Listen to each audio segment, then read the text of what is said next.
and welcome to the WDW News Today podcast. I'm Eric Morton. With me is Tom Corliss. Hello, Tom. Hello, Eric. It's good to see you. It's good to see you also. This is a weird intro. 2 episodes in a row. Yeah, so we're recording this the night before the last one comes out because you're going away and I'm still at Epic Universe. It's a very long drive. I'm wrapping up content, almost there. Although I had to come down this way to go to Disney to see Mermaid and Villains. Yeah. Well, we are going to talk about Epic Universe on this episode. Yes. The good, the bad, ranking things, arguing about things, I'm sure. Whatever it is that we do. Yeah. We have both been there a number of times now. I think I've been there 5. You've probably been there like 8 or 10. I don't know. I think 7, 8, 9, 10. I'm at 12. 12. Wow. Wow. 12 times. The WIGS are joining us here. We do this live in a stream for the WIGS. They can watch us goof up and see this before it gets edited. Yeah. Before we say anything dumb, because that won't happen on this podcast. But at any rate, hello, WIGS. We are communicating with them in Discord when they have things to say. Yes. Unlike last week, we figured out how to turn the lights on behind here, and we actually have Katie here Katie's on the ones and twos. The ones and twosins. The ones and twosins. So we're very excited to get this episode going. There's so much to cover, so much to talk about, and yet we can't ever just get right into it. This is when the comment comes in that's, you guys talk about too much other stuff first. Right. Well, I didn't get anything from our... We opened up a mailbag segment last week. What do we call it? Oh, wait. The Voices of Literacy. Yeah. Yeah. The Voices of Literacy. You can email us questions at podcast@WDWNT.com. We're recording this before our last episode aired where we announced this. If you have questions you want us to answer on the air, if your question is legitimate and fun and whatever, then we'll do it. Even if your question's illegitimate. Yeah. All questions are welcome. They might not all make it on the air. I guess we'll see. But snack time is very important on this show. It's become very critical that we do this. I feel like there should be like a song. We need a snack time song. Snack time, time for them to eat. Do-do-do. All right. So in honor of this episode, which is all about Epic Universe, there is a new character that they've created, an original character they created just for Epic Universe. And I think Tom loves him. I do. His name is Captain Cacao. Mm-hmm. And he's the captain of the moon ship. Right. From which the moon ship chocolates derive. Yeah, moon ship chocolates. So we have 2 pieces of chocolate. This is white chocolate cookies and cream. That is Captain Cacao himself. Yes, he looks like if Paul Stanley were a bear. Katie, I don't know if we probably don't have a tighter shot. And that's probably about as tight a shot as we can get. I don't know. Can you see? You can see. I don't know. Yeah, you can see him. That's fine. Okay, I don't know what shot is live. Okay, there he is. You don't have to All zoom. I want It's to do okay. is zoom. It's okay. They can see because it's going to be a sad ending for Captain Cacao, I'm afraid, as we eat him. No. No. White chocolate cookies and cream. Eat Maya. She's useless. And then, in addition, we have the solid milk chocolate dusted with edible gold glitter. That is the moon ship from Moon Ship Is Chocolates. Maya on that or just him? It's hard to tell. Like, I think Maya's on there. See. She looks like a human person. Oh, yeah, there she is. Yeah. Okay. We'll eat her first. You want to open it? She's the worst. I'll open Captain Cacao. We just need him. We don't need her. She doesn't even appear other than on the little statue. She's a waste. You can't be a captain without a crew. He's literally like being chartered by her. Like he's the captain and she's chartering the moon ship.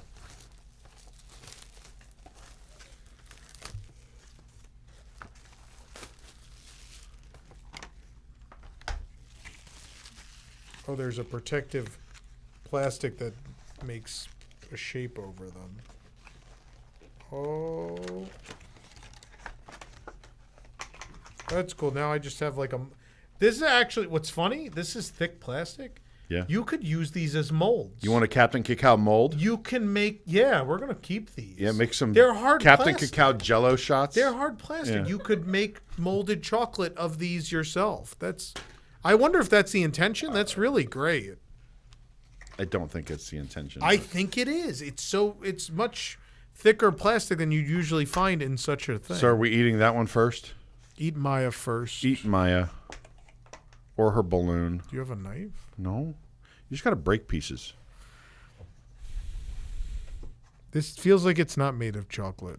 This feels like it's got plastic. Glitter on one side of it, but there goes the moon ship. Ow! That's Captain Cacao. All right, Maya's ripped in half. What is this again? Milk chocolate with glitter.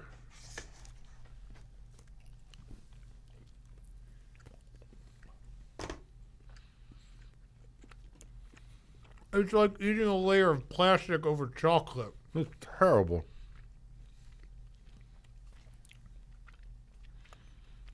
So here's the thing.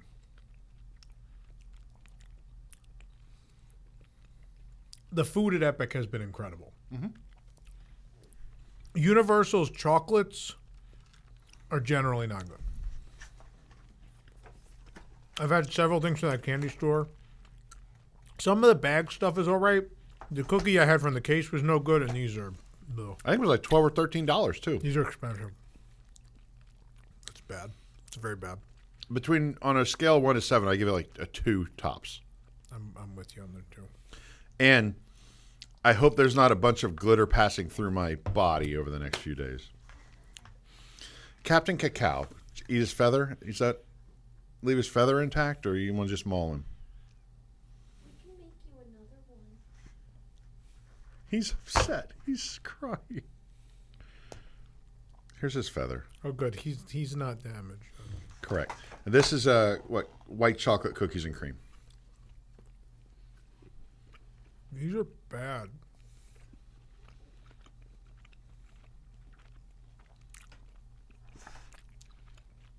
I guess so.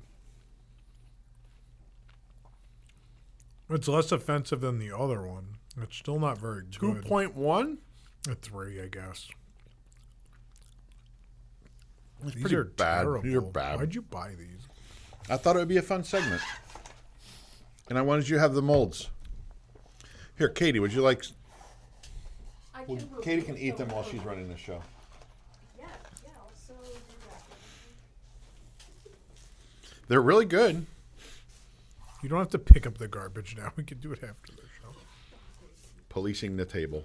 It doesn't taste like Hershey's chocolate, no. No, it's... Sorry, it's just bad. It's just bad. It is not... I will say this, because inevitably people want to compare Disney and Universal in all ways. The last Disney item that we ate that I recall was that peanut butter Mickey waffle, and it was terrible. It's not as bad as that. That was terrible. Yeah. So this is slightly Don't better. buy any of them. Yeah. In fact, I think that item's already retired. Save your money and go to pizza. I could have almost purchased the whole pepperoni pizza at Pizza Moon for $12, $13. It was $17 for a pizza. Is that right? I want to go to Pizza Moon, but I have to review other places.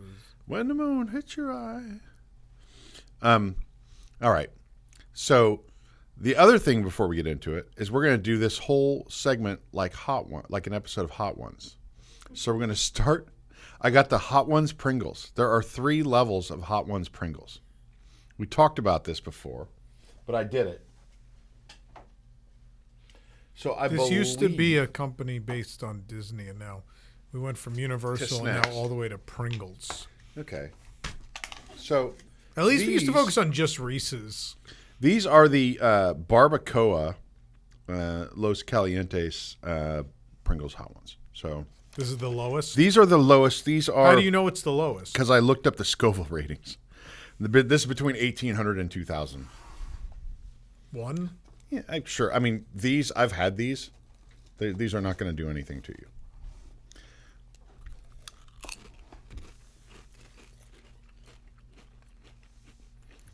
I'll even have 2. Oh, those are good. Mm-hmm. Oh, man. I would destroy a tube of these. Mm-hmm. They're spicy. Oh, yeah, absolutely. The flavor is the smokiness. They're not ridiculous, so, Is that like cayenne? Probably. It's like hot barbecue sauce to me. Like, Yeah, it's got the smokiness of barbecue, but like the kick of like cayenne pepper. Yeah, I'm sure there's a little cayenne kick in there. I don't know all the details. First We Feast, Hot Ones, and Los Calientes are registered trademarks of BuzzFeed Media. Look, don't confuse our show with Hot Ones. We're not trying to be Hot Ones. We're actually encouraging you maybe to go buy some of their product at your local Publix or Target or wherever. In fact, I've heard this show referred to as Cold Ones. Yeah. Cold takes. In regards to our personalities. Ice cold takes. All right. We'll get to more of those later, but I think we want to get started talking about Epic Universe. Yes. Where do you want to start, Tom? Because I thought we were ranking all the attractions. Well, we are going to rank the attractions, I think. But I think I want to talk about, I don't get an opportunity to sit and give, you're going to be giving honest reviews. You don't want to give away all your honest reviews on the podcast. I'm going to be a little bit more forthcoming with things, but I think it's important to point out that, there are a lot of people who have become hardcore, rooting for Universal in this whole thing.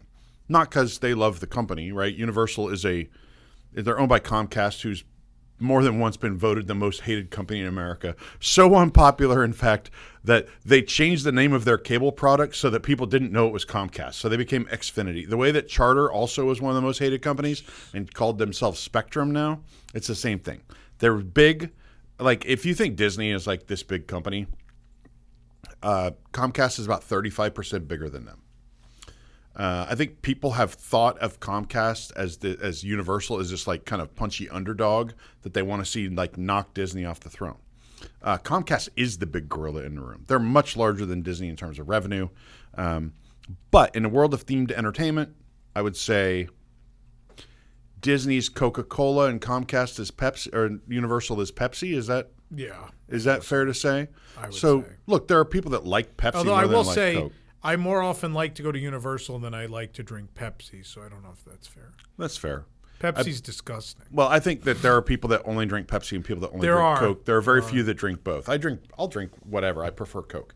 In Japan, I will drink Pepsi Zero. It's okay. That's about it. So I think we start with this undertone of people really wanting it to be really good because they want it to hurt Disney. They want they're just tired of Disney being at the top, or they feel that Disney hasn't listened to people, or Disney has made too many mistakes to remain on top. Some people it's political, although Comcast does own MSNBC. They feel like Disney is too far left and all that kind of stuff.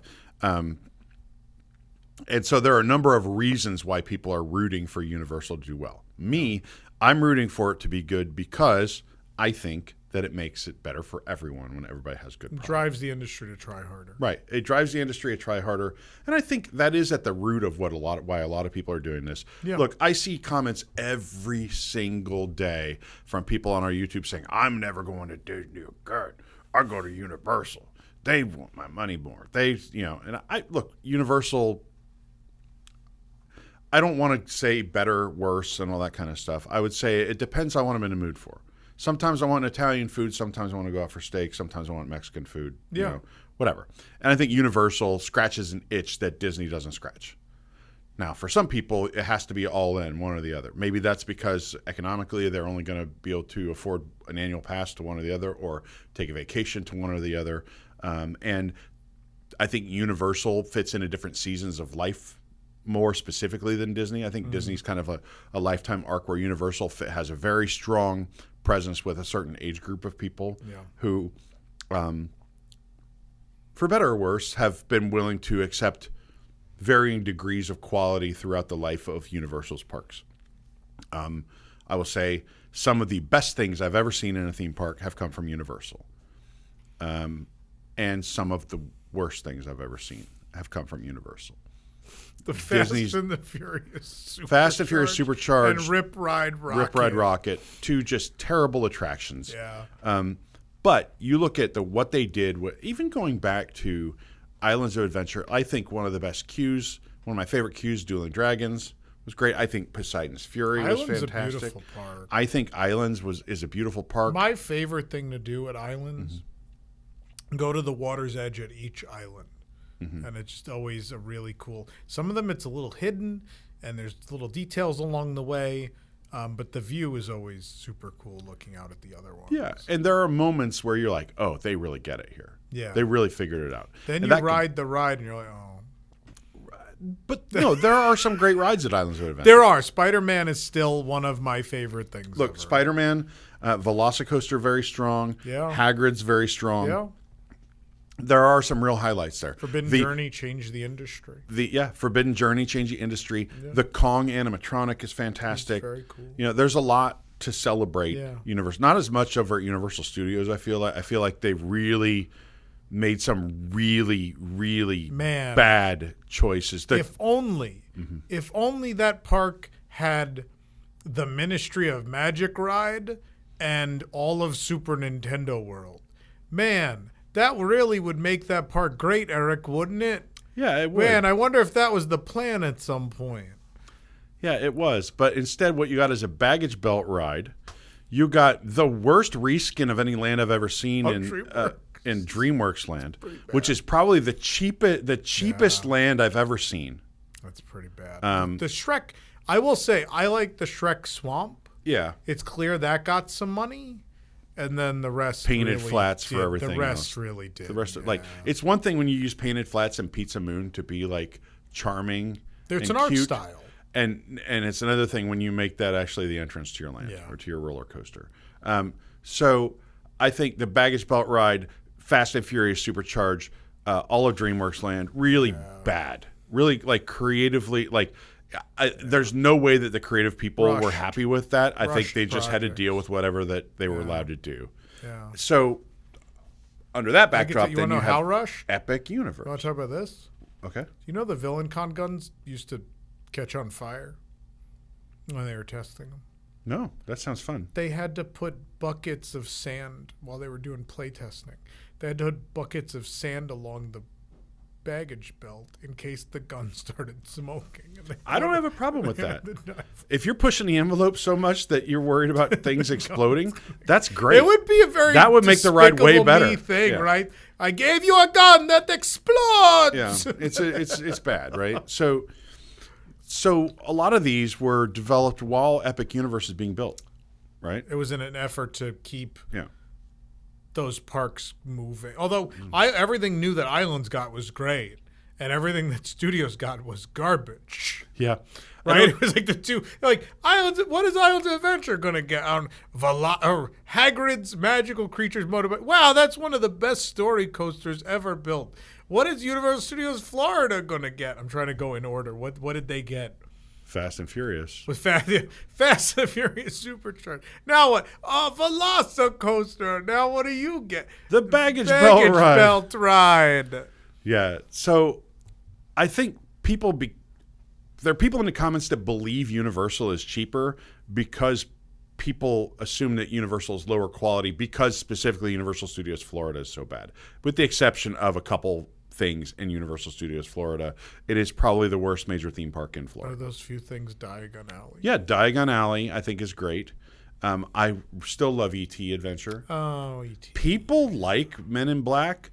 I like Men in Black. But really, I think the whole park exists because Halloween Horror Nights, it's such a people and unfortunately, I think that's caused a lot of its inability to grow. Right. I think there's a fear of taking space that could be a tent or a house.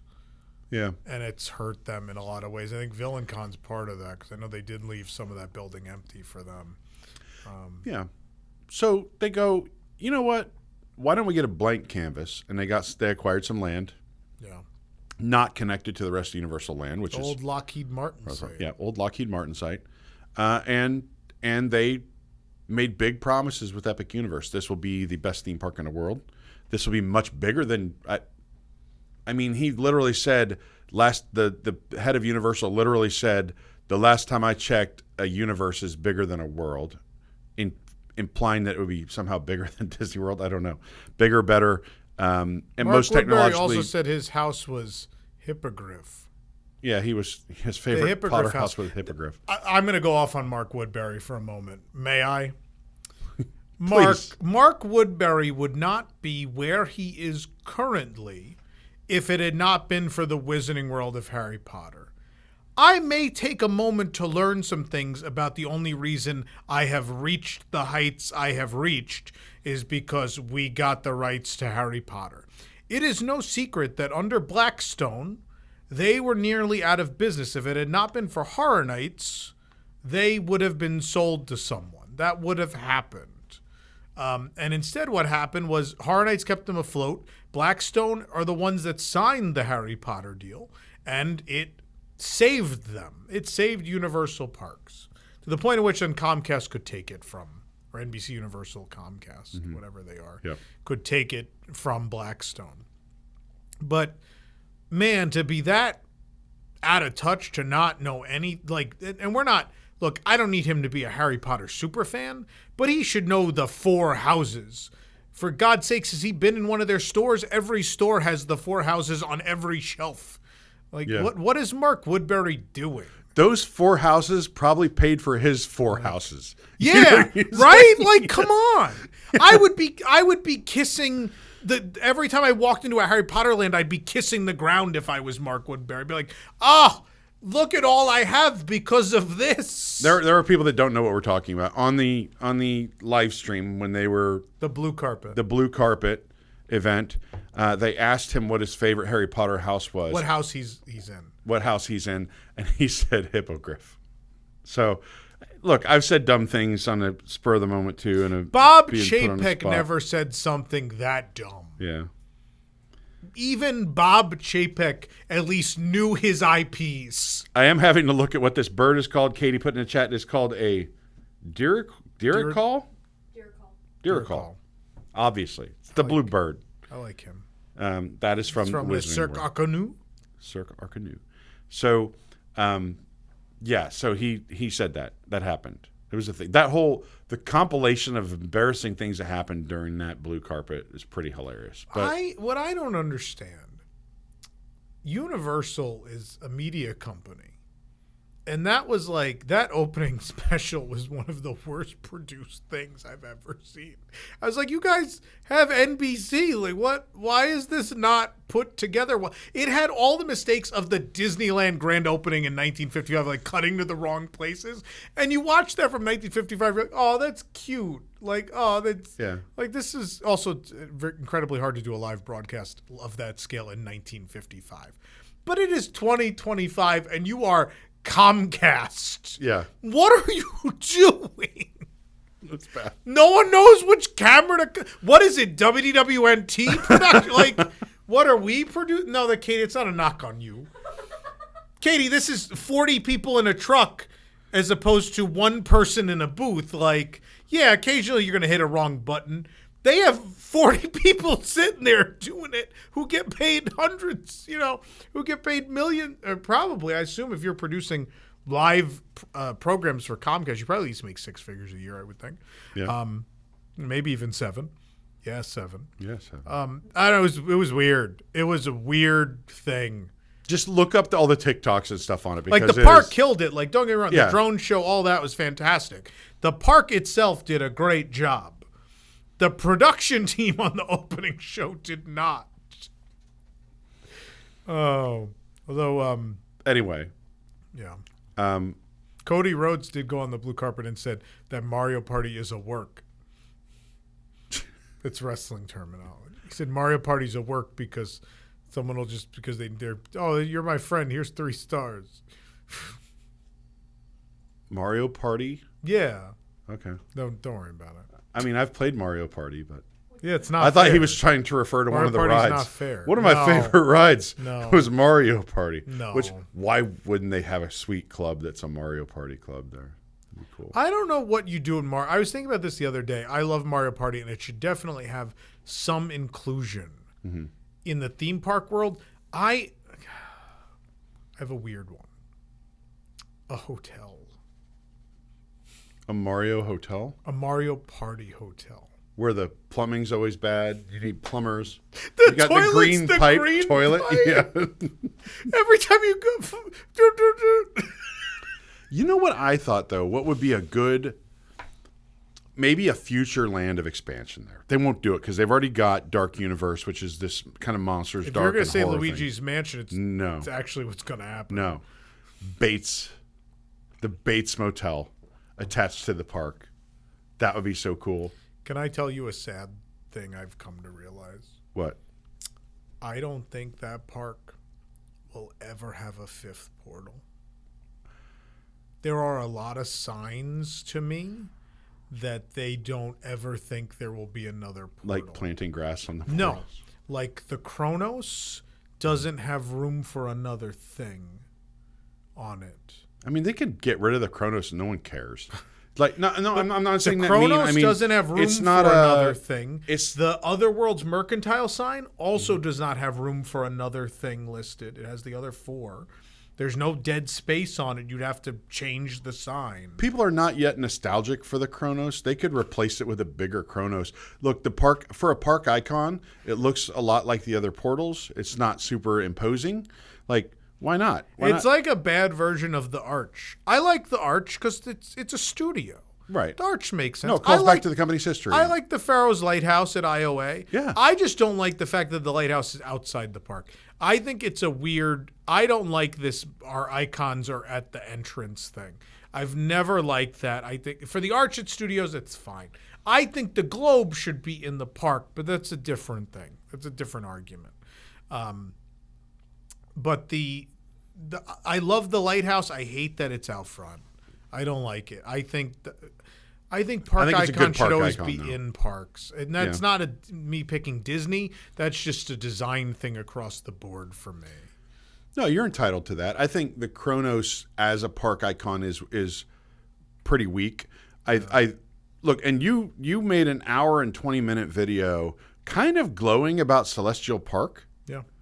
And then people clipped 20 seconds of you saying you thought that the park icon was kind of lame. Yeah. And if you look at, I don't care which Hollywood Studios icon you use. The internet clipped just a moment they didn't like out of an hour and 20-minute video and tried to misconstrue that with everybody. Right. Yeah, I don't believe you. But I don't think that, like, I mean, I don't think it, even though the Tower of Terror is kind of like with the third fallback line for park icons at Hollywood Studios, the Tree of Life, Spaceship Earth, Cinderella Castle, the Arch, the Lighthouse, those are all better than the Chronos, I feel like. Absolutely. I feel like when you invest what you did in Epic Universe to do something, to make a park icon that just kind of looks like all the other portals in the place, but maybe a little bit more spinny, like I feel like you could have come up with something big and grand and better. Some will say Helios Grand is the icon, but I don't think that's true. No.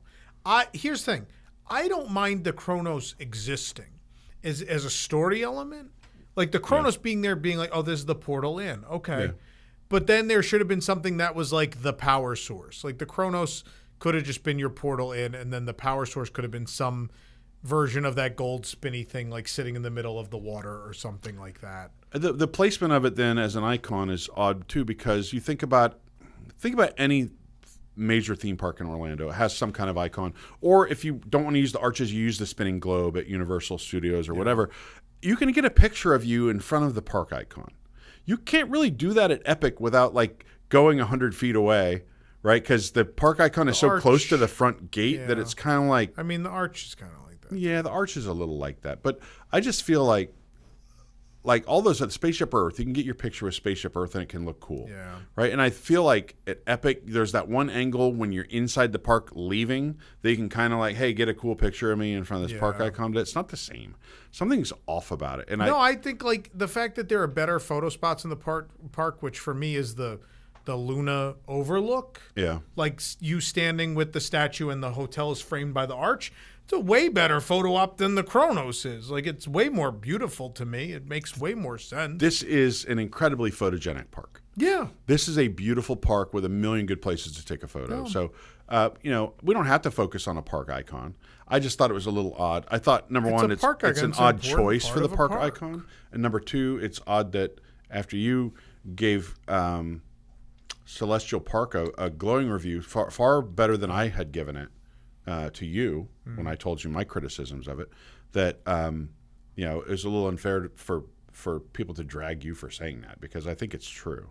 I think anybody that walked in is like, oh, that's cool, take a picture and move on, as opposed to like something that's going to be indelible, something where kids can't wait to be the first one that can see the castle or to see, whatever. I feel like that opinion's been validated. I've bumped into a lot of my peers, or a lot of our peers, the last several days. So Jack from DSNY ran into him at the media event this evening, and we're in line for food, and he goes, I agree with you on the Chronos.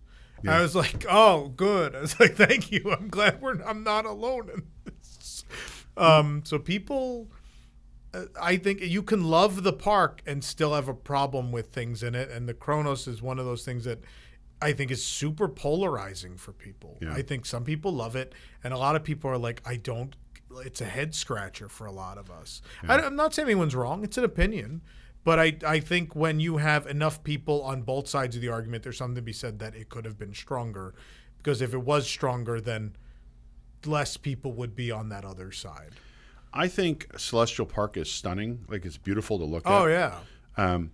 I have some story problems with it and, like, immersion problems with it. But in general, I think it's a beautiful area. And it's certainly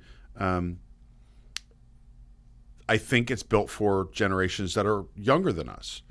Like Disney did with Epcot, where it's kind of like, we're going to make a place that's cool and it looks interactive and it has cool lights, and the Disney Epcot area, I don't even know what I'm calling it today because it's World Celebration.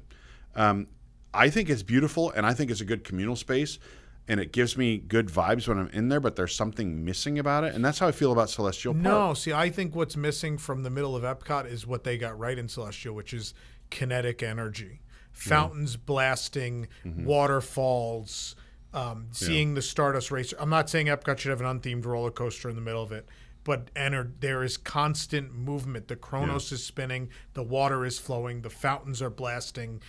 There's entertainment out. There's look, I hate the statue lady, and I don't really care for the band in the shell, but stuff is happening. There's people out there.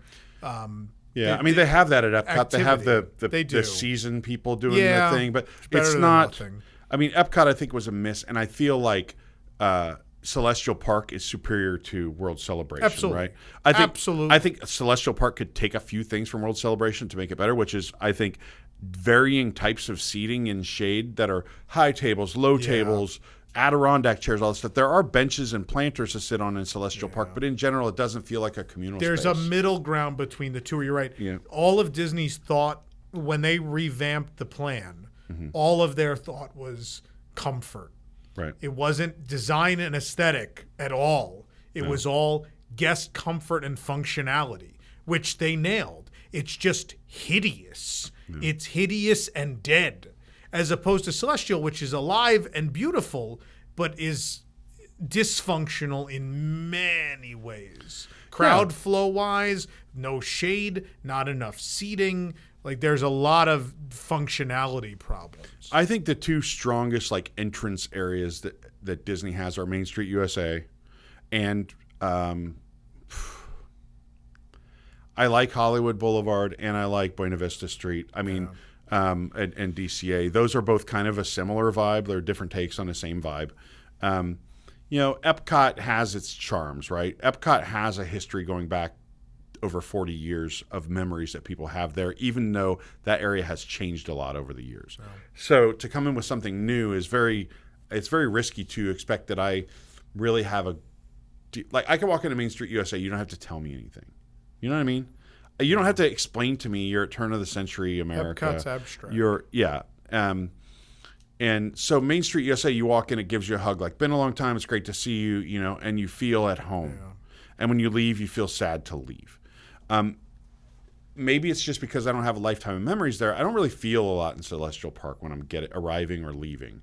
I think it's beautiful. I think it's stunning, and it's very photogenic, and I think they did a great job of putting the park back in theme park. And maybe their mission wasn't to make me feel something. Maybe it's for the generation, a couple generations behind me that are kind of like, hey, I don't want to have a bunch of feelings. I just want to snap pictures for Instagram and tell people I'm here. I disagree with you. Yeah?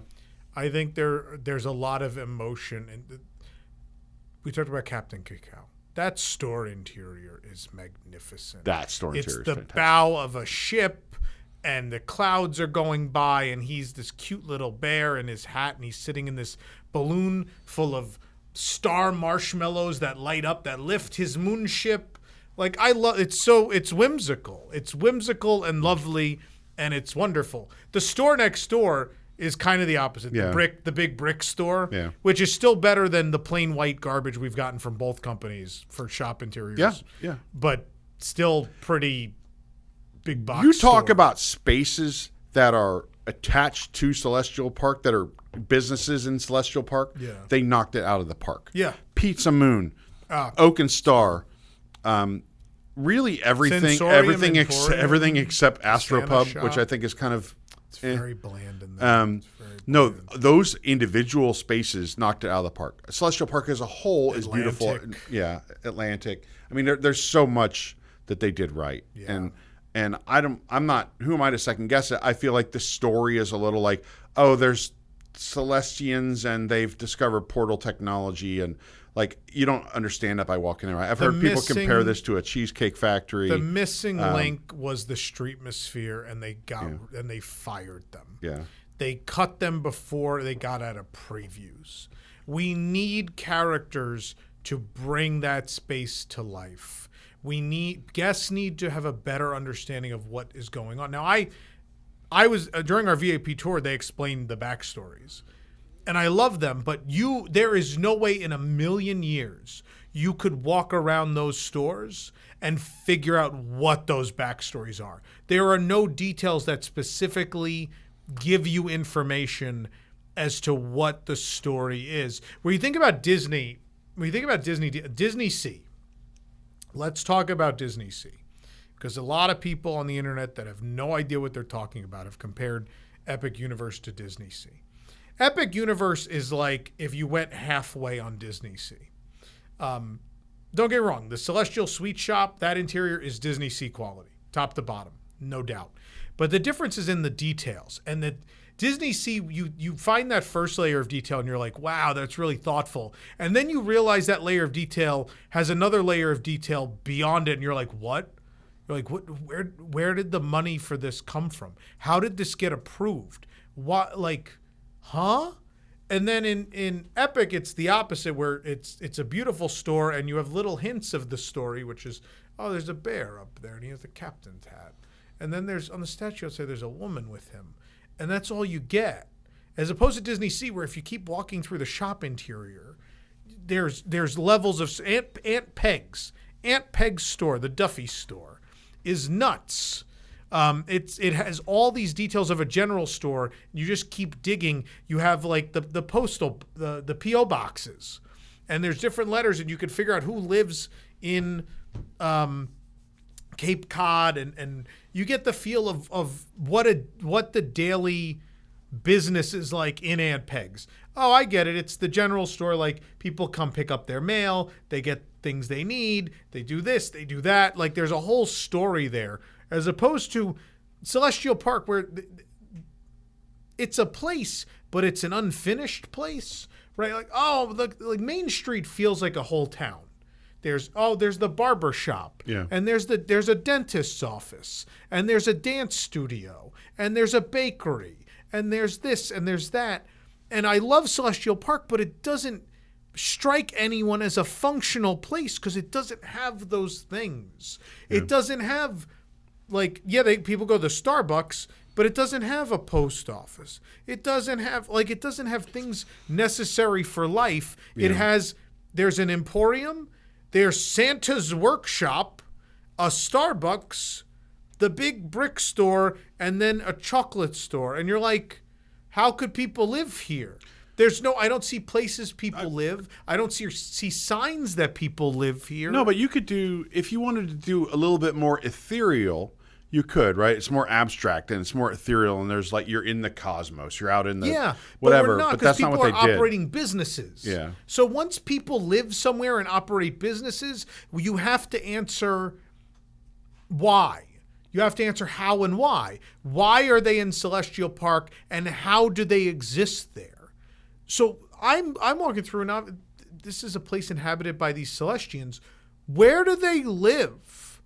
Where's the place they live? Do they live in the Helios? Do 6 people live here? Is it like a weird little place where these the statue lady, the mayor, right? There's these 6 eccentric weirdos and a bear who live in this small community. I like it more now. And they just invade other worlds and try to blend in. I like it more and more. You're going in the right direction. I have, in going to the park a lot, I've created a backstory in my mind that I don't know if it's true or not. In my mind, the Celestians are the team members in those worlds. They couldn't find business opportunities in Celestial Park because not enough people live there. And so they found these portals. They commute to the portals are how they commute to work. It's like Toontown. That's why they don't look that's why the team members in Burke don't look like the people who live in Burke. That's why the Nintendo folk don't look like Super Mario. They're not from the same world. They've taken jobs. They took the jobs away from the people in those worlds. No, I'm okay with that. I can roll with that. But I mean, it is very lovely to walk through. I love it. I need more world building. Some more world building. And you talk about, first of all, I think it's worth pointing out. You've been a lot. I've been 5 times. I've had the time to think of my psychotic backstory. But neither of us have really been to the park under any kind of load, right? It's always been small crowds. No? My previews were bad. Were they bad because nothing was working, or were they bad because it was actually crowded? It was busier for sure than it is now. Yes. Enough so that the park couldn't handle it. Yeah. Well, I went to the first day of previews, and I would say out of all the preview days, that was the best one. Because as we get further along into previews, they start shutting more rides down or having prolonged downtime. But I never was in that park when I thought man, it is slammed here. I never felt that, especially once the grand opening happened. Thursday happened. I went on Saturday. I have video of me panning around Celestial Park like this for 15 seconds, and one person walked by. Yeah. There's nobody there. So we don't really know how the park is going to perform under a full load of people. I can tell you how it's going to perform because we've seen it in the previews. We saw it. It's not going to work out. They may have a capacity where they think that park handles 40,000 people. Mm-hmm. I will tell you now, if 40,000 people were in that park, it would be the worst theme park experience of your life. Yeah. There is not enough to do. Here's the thing. Think about how empty. You've all seen the wait times. You've seen the crowd shots from people. You saw how empty it was. Yeah. It's that empty. Imagine it being that empty, but still at lunchtime, it is hard to eat anywhere. Yeah. So we went to Toadstool.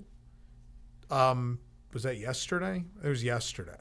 Toadstool. We waited 25 minutes just to sit and then waited another 30 minutes at the table. At a quick service. On a day where the park is at 10% of its intended capacity.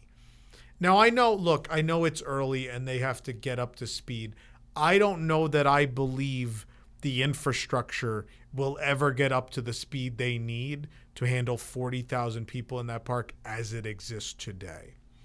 I just don't think it's possible. When when your most popular attraction, even on opening day, opens 6 hours after the park opens, and it doesn't have near the capacity to begin with to handle all those people, and especially their virtual line system was even worse probably than standby.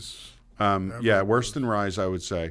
And so good on them for getting rid of it. Yeah, they got rid of them. And it's people will self-manage, and they have been. Like that first day, look, people clearly there was a lot of people first day had not been on that ride, and they decided that's what they were going to rope drop. But it's self-managed. It's been between 90. It's been between 90 and 150 this week. That's fine. Which for a major e-ticket is not absurd. You talk about making a place look lived in. But that's at 10% capacity. Yeah, that's a 10% capacity. Is that nuts? That's 10% capacity. Are you telling me that 7 hours of queue you built, you expect that to be the norm? That should not ever be the norm. And again, I can't believe I'm going to do this again. Oh, no. I'm going to give credit to Bob Chapek again. Was he not the one? He was in charge of Parks Resorts when Hagrid's opened. And someone referred to the success of Hagrid's that they had a 9-hour wait. And Bob Chapek said, well, we don't really dictate success based on how long people wait for a ride. Yeah. He wasn't wrong. Man, that hurt. There you have it. Tom loves That Bob really, Chapek. No, it really That's a hot hurt. take, Tom. And you know what? I hate that. Speaking of hot, we now have the hot ones, Verde. This is the next hottest. The last one was 1,800 to 2,000 Scovilles. This is green. Is there a yellow side? No. But it is a pretty big step up in heat from a max of 2,000 Scovilles to 36,000. Can we just smell them first? Yeah, go for it. Is it hot? I hurt my nose. Oh, wow. What did you do to these? They're all crushed. You know why? I feel stupid even saying this. I saw them at Target, but I could only get the barbacoa, and I ordered the rest on Amazon. So I'm sure that I got 2 chips. Should I eat 2? They're going to be hot. I'm going to try one first. Oh, yowza. Oh, my God.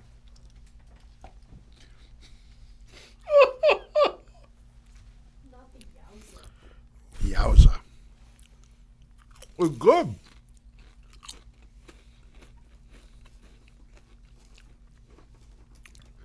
Whew. These are hot. They're good. I know. They I want are to eat very more, but I good. know that they'll kill me.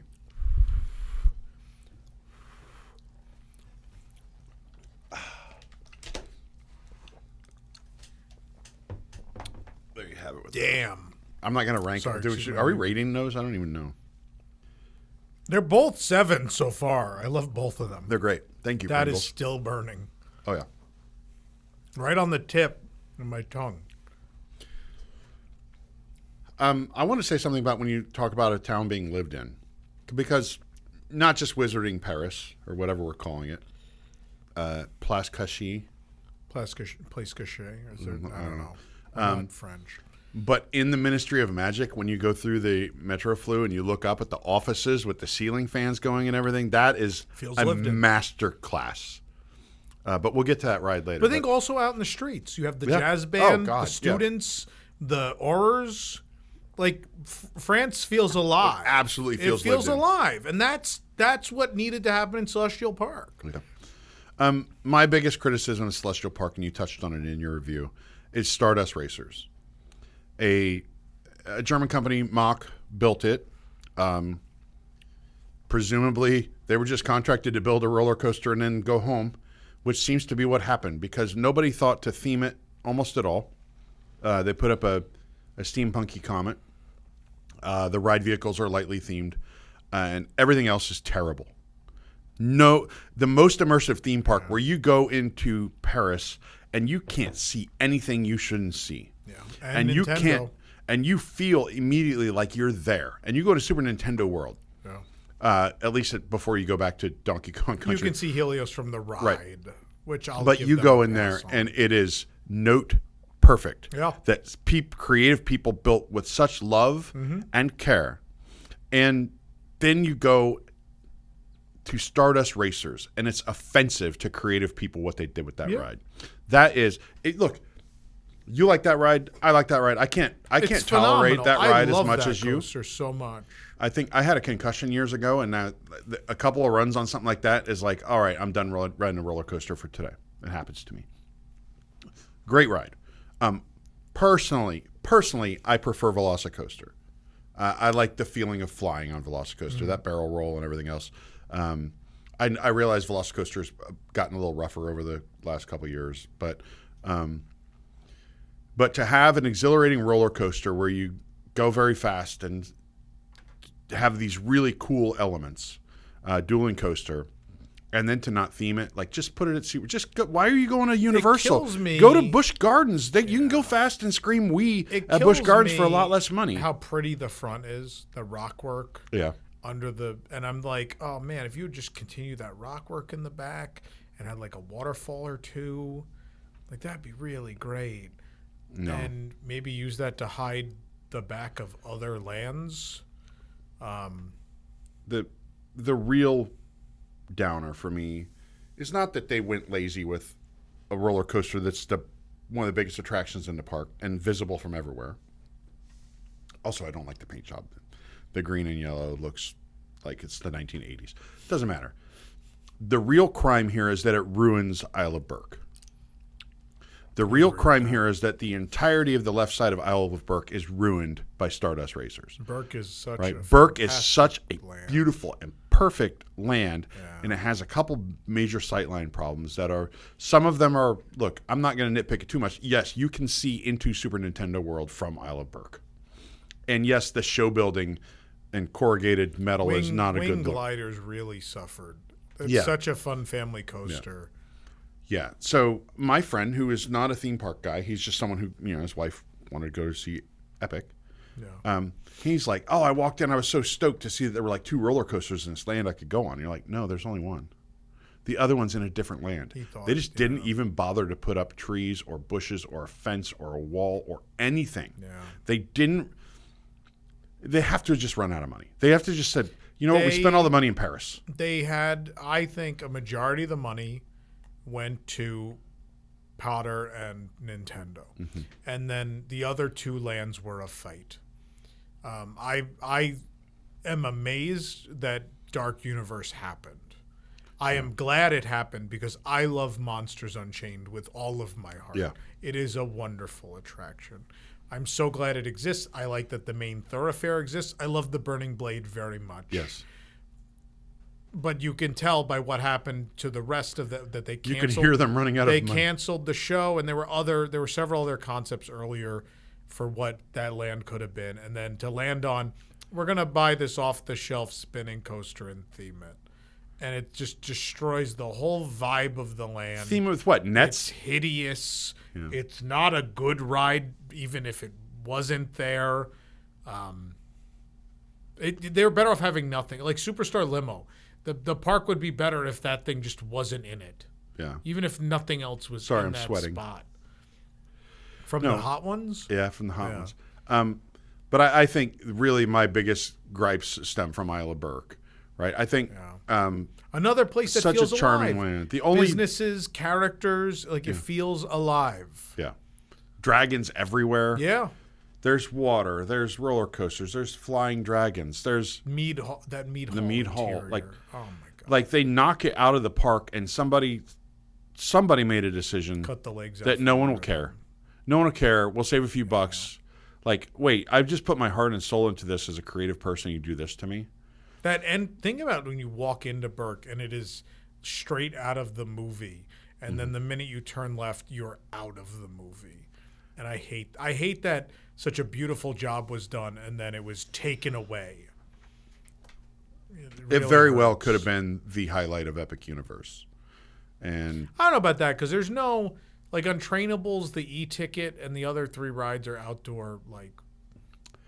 Yeah, but I mean, you have a land that's built for families with little kids, and I think it's that great playground. That is a great playground.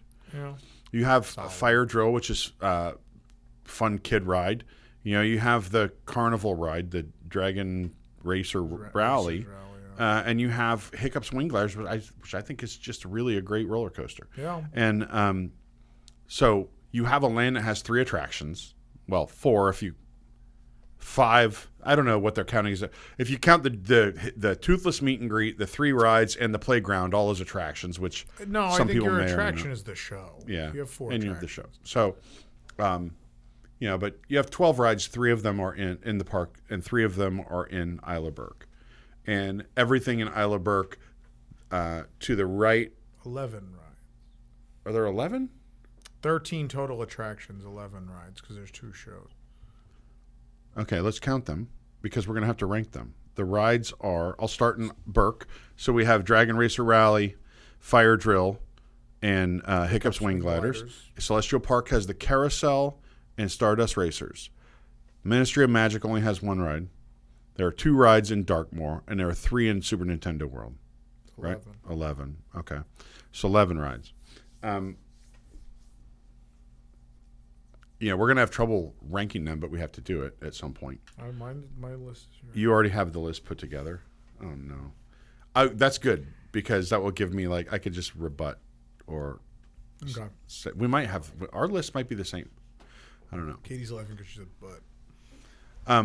Another criticism I have We won't be laughing about anything happening with our butt later after these spring. But before I rave about some of the most spectacular stuff, I'll just, one more nitpick moment. It's starting to rain in Florida. Like right now? Like daily. Oh. It's starting to rain daily in Central Florida. Yes. And when it is storming, when it's really coming down, there are really, 3 things you can do?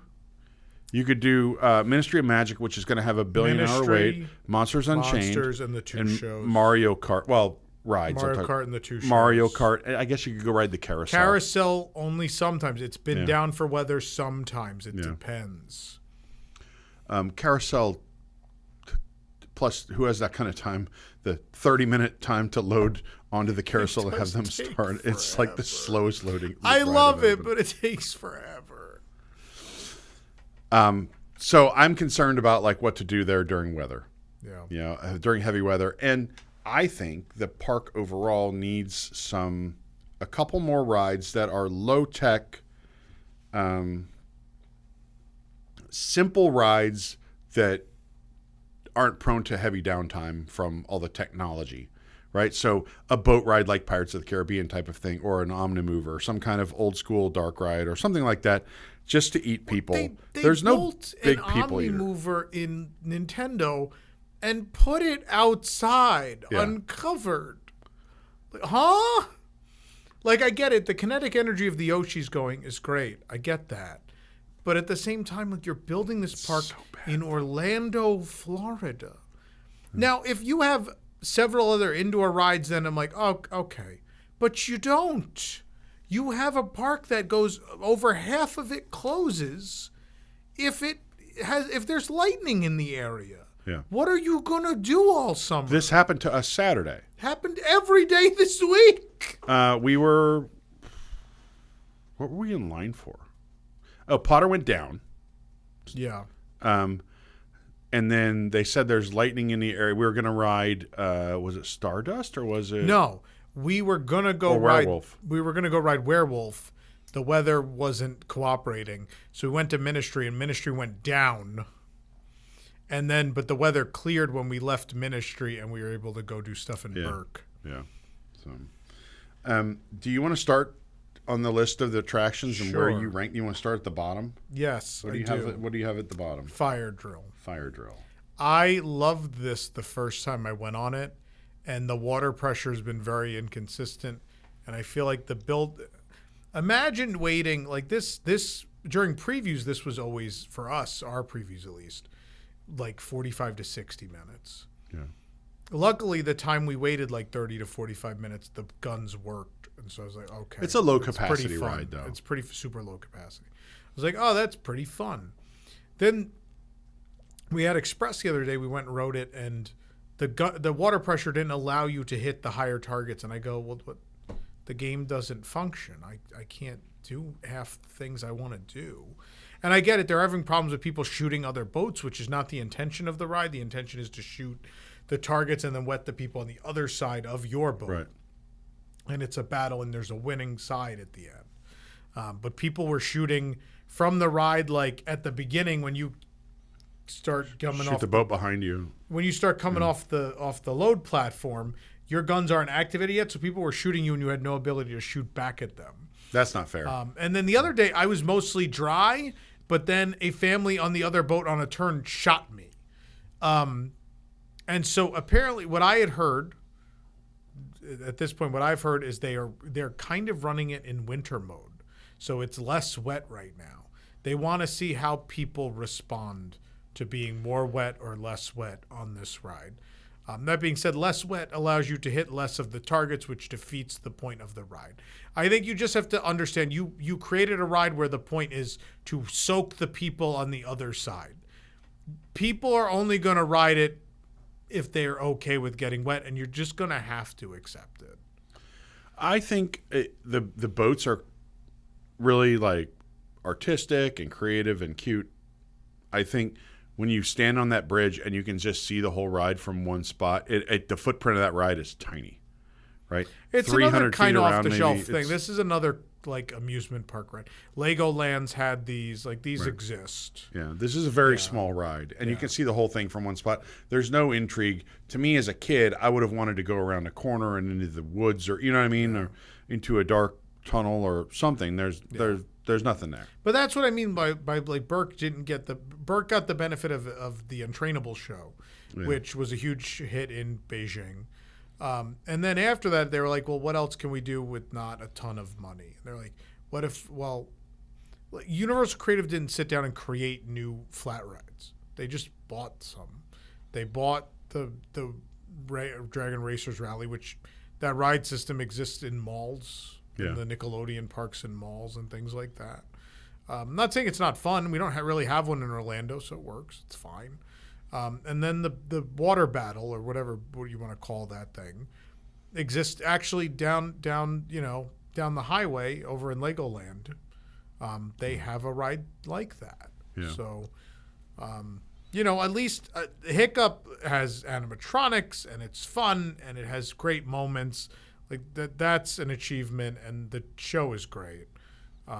So I don't know. And then the middle of Burke is beautiful, and the interiors are gorgeous, and it just had its legs cut out from under it. That land could have been more, and it was on its way to being more, and then it wasn't allowed. I think it can be saved. Yeah, someday. Yeah, I don't know if it will be, but it could be. Yeah, and Fire Drill. Look, I believe did Nana rank that as her favorite ride? That's her favorite thing in the park. I think that has to do with... Nana's always dressed to get, like, soaked by a water ride. That's just how she dresses every day.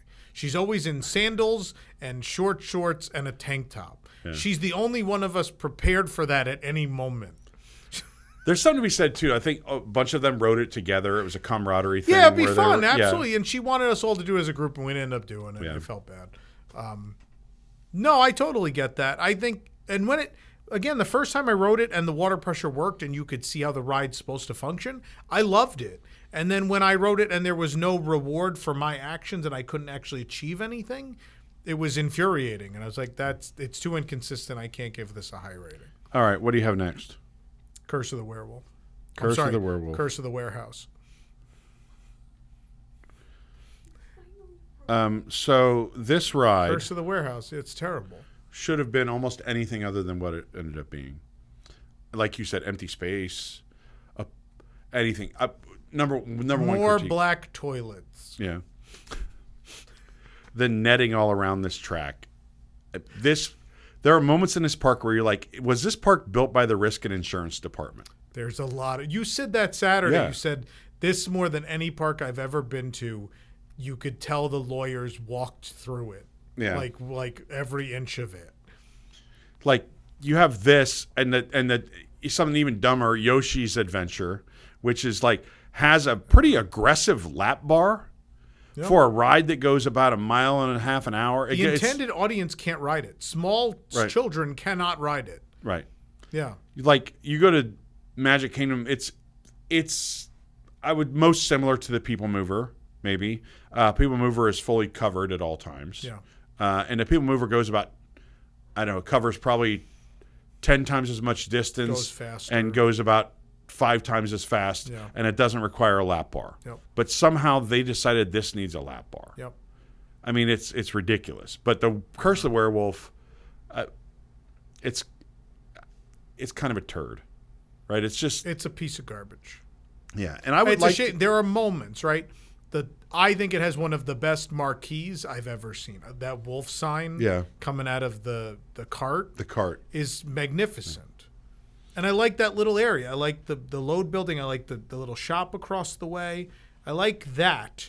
But everything beyond that is garbage. What I would like to have seen, I think, is like dark woods and you might have to go fake with that, right? Like you know the sort of outside of Star Tours, the big trees, like an indoor, like big fake trees with a big canopy that makes it dark in there. What if those were the supports for the net at least, right? Wouldn't that have, and you made the net brown, like wouldn't that have blended better? Yeah, like, you're just I'm sure there was no money. I'm sure they said, well, no, we're just ordering nets and poles. Like we're not getting into this. Like I don't see a moment in 20 years where they're like, we're taking out Curse of the Werewolf and where people are like chaining themselves to it and saying, no, you will not take it. That land is really good until you get there. Yeah. And it's a shame because it's by the way, they recycle this a couple times, which is it's a launch coaster, which we could talk about this later. Bring back lift hills. I like the anticipation of a 200-foot tall roller coaster with a But it's easier to do hill. launches because then you don't have to figure out a whole bunch of like logistics of how you build up enough speed, or you just like, oh no, you got to launch it this much and it'll make it. Yeah. But they do that. They recycle this trope on 2 roller coasters at Epic Universe where they launch you but not hard enough to make it up the hill and then you go backwards. Yeah. They do that in Burke too. Yeah. I don't know. I agree with you that this ride is probably... Like the werewolf encounter's terrible. The ride that's not the werewolf ride has the most amazing werewolf encounter. And then there's the one in this, which it's different werewolves, and you barely see them. I don't know if I need to bring this up later or now, but Universal has these. There's this sort of prevailing idea that the monsters are becoming the classic monsters are like becoming more and more popular. That it's a property worth really like hanging your hat on. And yet when I go to like horror nights, they always just group all the monsters together in the same house. Like, oh, the monsters are fighting again. Yeah. Like these two just don't get along. Yeah. Like, can we have like, so the idea that there's a roller coaster just themed to this one monster is a really good idea. Yeah. The ride itself is the bad idea. But like Monsters Unchained being all of them works so well. It does. Better than those haunted houses, by the way. Yeah. The haunted houses feel There's been some good ones. Yeah. There's been some good ones. No, but I think I got tired of like every year being like, let me guess, but they all got of real the monsters creative. Like are together. The one that was all the European ones, so it was Hunchback and Phantom, and I really like that one. The Invisible Man. Yeah, the Mummy. That one was really good. And then the Werewolf Mummy Dracula one, right? That was great too. I like both of those. No, they're good. I just want to see some of these monsters get their own due, right? But again, is that so hard? There wasn't belief. The fact it is unreal that they got to build this. Yeah. It's unreal. And I'm so glad they did. I spent 15 minutes watching The Invisible Man earlier today, and no, he like you could see him. Everyone's like, what is Corliss staring at? It's just me in the land, and there's no one actually there, and I'm just like, oh. And just watching him interact with people, that's such an obscure character. I don't mean physically because you can't see him, but he's like obscure. And not everybody, like people know the idea, but not a lot of people know his story or anything. And you just watch people are having such fun with him. Same with Igor. Like every time I've seen Igor out, everyone's having he's like carrying body parts around. Oh, and he's on the ground and he's screaming and it's amazing. Entertainment, man. Oh, Universal, if you cut this entertainment, I'm coming for you. And what I do to you will be way worse than what Victoria Frankenstein did to Dracula in taking away his shoes. Everybody from the Hippogriff house is coming.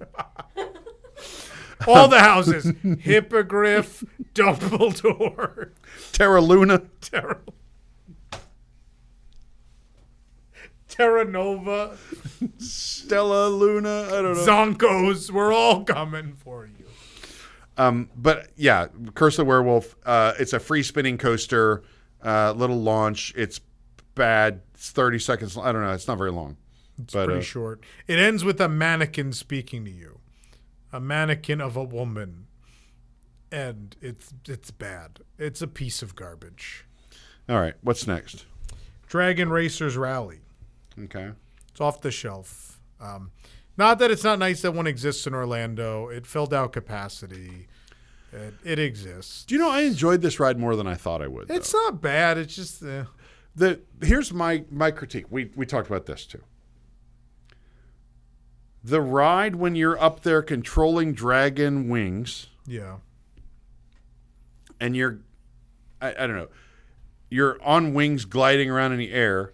Yeah. Is not called Hiccup's Wing Gliders. It's called Dragon Racer Rally. And the one where you're riding dragon and racing through things is called Hiccup's Wing Gliders and not Dragon. I feel like the two names could have been switched. Yeah. But no, so for those that haven't seen it, I don't know if we have some B-roll of it. You're just it's just a carnival ride. But yeah. I think it's nice what they did, the different the wooden wings. You can control it, and yes, you can get inverted if you really try. You better be good at it, yeah. You gotta be good at it. If you're good at it, you can do it. You can get inverted there, and you could also get inverted at the Plastered Owl. And you go around a few times. I don't know. It's probably a 2-minute ride, but I didn't hate it. I thought I was going to hate it, and I didn't hate it. I thought it was okay. Oh, boy. Here we go. Now it's going to start getting tight. 8. Number 10. Mario Kart Bowser's Challenge. There's a whole honest review of when I went to Japan and saw this the first time. It is one of the best queues, if not the best queue ever built for anything ever. The show sets in the ride are magnificent. They are wonderful. If you ever take the goggles off, it's unreal. And it is all ruined by an AR game that is not fun to play. It very often doesn't line up correctly. Although I will say this, in version 3, they got it more right than they did the other 2 times. Things are more where they're supposed to be when I've been on this. It's just not a fun game. Mario Kart should have been one of the greatest theme park attractions of all time. It's the same way I felt in 1999 when I rode River Adventure, Jurassic Park, the first time, where that was the movie of a lifetime. I can't wait for there to be a whole land. And I rode that and I go, that's just not great. Yeah. And Mario Kart was closer to greatness because, again, those show scenes are gorgeous. That queue is unbelievable. The queue is unreal. Yeah. That Bowser's study, office, whatever you want to call it, is filled with incredible propping and really fun effects and nods and gags and everything. I love that. Even that production room with the truck, I love that. It's the most incredible build-up to the lamest ride. They ruined it. I know everyone will go on and say, oh, it needed to be a fast ride. It needed to be a fast ride. I think if you took the AR away and put animated figures or animatronics of the Mario characters, it would be one of the best dark rides you've ever seen. So that would have worked for me too. Or something like Test Track. But Disney barely figured out Test Track. I don't think anyone else is ever going to figure out how that ride works. Look, we first covered this ride when it opened in Japan several years ago. Yeah. At no point was there an overwhelming response of this is a great ride, and yet they've built it again. The land, it all became that walk. That first moment you walk into the land is everything. The really ride has never been the highlight for anyone. It's too bad. I agree. That queue, I would love to just spend a couple hours. Not standing in if they did a tour just like with roam a guide around the where queue, they show you all the details at your own pace. That queue is unreal. Yeah. Like I have some little logistical annoyances with it where there's a lot of going up and down stairs in Super Nintendo World in general. Well, in order to get the levels, I get it. But I think that queue is insane. That is a top tier my queue, favorite queue of all time. And that might elevate the ride for me a little bit to make it I like it better. But the ride is just so disappointing. It's so disappointing. All right, what do you have next? Number 9 is Yoshi's Adventure. I don't hate I don't hate any of Curse of the Werewolf and Fire Drill are the only two I actually dislike. The rest of these, they go from to amazing. But Yoshi's Adventure, it should have gone through more of the land. The one interior show scene looks like a really, really, really nice store window display, like Saks Fifth Avenue. Because they're not like super animated figures. They're just kind of, they just do their thing back and forth. like an old like Pinocchio or something like that. Yeah. And in a world where, think about how much movement there is on so much of the stuff outside. It's weird that interior scene does not have more to it than what's going on outside. I might have ranked this lower. Yeah. I really dislike this ride. I think a lot of people do. it's from when you enter the land, you're like, oh, cool. There's a ride over here where I can see the land and look around, but very limited look. it's very limited and also in full sun, and you're just getting blasted by the sun. That, by the way, Super Nintendo World. I told you this. Lee was like my girlfriend said, I don't even care if we go into Super Nintendo World. She didn't really play video games growing up. She's like, it doesn't really mean anything to me. We can do other stuff. I said, well, let's go up here. We went up there. We're in there 5 seconds. She said, oh my God, I love it. I love it here. And I think it is stunning. That reveal but is it unlike is anything. so hot. I don't know if it's all the hard, flat surfaces, lack of shade, or the lack of air moving through there. Because it's kind of boxed in. Yeah. It is really hot. And then, not to get too nitpicky, but when you get back into, I love Donkey Kong Country. I love the reveal of Donkey Kong Country and the golden temple with the waterfall and all this stuff going. But when you turn back around to leave and you look, and that whole one side and the back of it are all, or the front of it actually, that you didn't see because it was above you when you came in, are all just corrugated metal with palm trees painted on it. That is, lame. Almost anything else would have worked there for me. How beautiful that land is pointed in one direction, Yeah. and how ugly it is in the other is disgraceful. Yeah. Like how much love and care went into when you look that way versus how little anyone cared about you leaving. Yeah. Makes me furious. The cue's not great either. No. Except Cranky Kong. It's not. Cranky Kong's great. That cue compared to Mario Kart, it's the two polar opposites. Yeah, it's just like someone got some gold paint and went crazy. Yeah. And that's pretty much it. All right. So I don't have a whole lot there. Oh, by the way, Yoshi's Adventure. There's a game element to it where they're for babies that can't even three ride eggs on your. The intended audience of this game can't ride it. Yeah, you got to hit an egg. What egg is that? Is it blue, red, or green? No, you don't get a score as far as I know. It just lights up. Well, the gold egg in the middle. The gold egg lights up at the end. Yeah. And then Toad doesn't speak for some reason. He has a speaker, but he won't speak. No, it's a really bad ride. I would say it's really bad. And I have overwhelmingly positive thoughts on this park overall, but yeah, when you're going through them like this, there are some real duds, right? All right, next. Number 8, the Constellation Carousel. I really like this carousel. There's a couple of songs that are too sleepy, given the atmosphere of this ride, especially at night. But then there's a couple of up-tempo ones, like EDM ones. And like the carousel goes forward and then it reverses motion, like the record scratch, and it goes backwards. And those are the tracks where I'm like, this is fantastic. I didn't get those. I just got the kind of brooding, take itself very seriously music. And so I didn't really get a lot out of that experience on a carousel. I think it's fine. I will say it took so long to load. Their cycle time is the cycle time on that. And that's a recurring problem in this park, by the way. The seatbelt. They have a bunch of, like Dragon Racer Rally, bad cycle time. Fire Drill, bad cycle time. Even Curse of the Werewolf. Yeah. Nobody's riding it, but there's bad cycle time when they are. There's a lot of these issues with that are going to be causing capacity You know what ride has amazing capacity? Monsters Unchained. Monsters Unchained. The continuous load, they really figured it out. Well, we can talk about that, but I wanted to talk about the carousel for a minute again, too. I talked about, this is in the review, so I can say this already. I love that they came up with that 3-seat for the parents and kids. Starship. Yeah. That the kid can feel like they're riding a horse, but the parents are with them, not standing next to them. Sitting right behind them. But actually riding with them, but the kid still gets the sensation of being on the steed.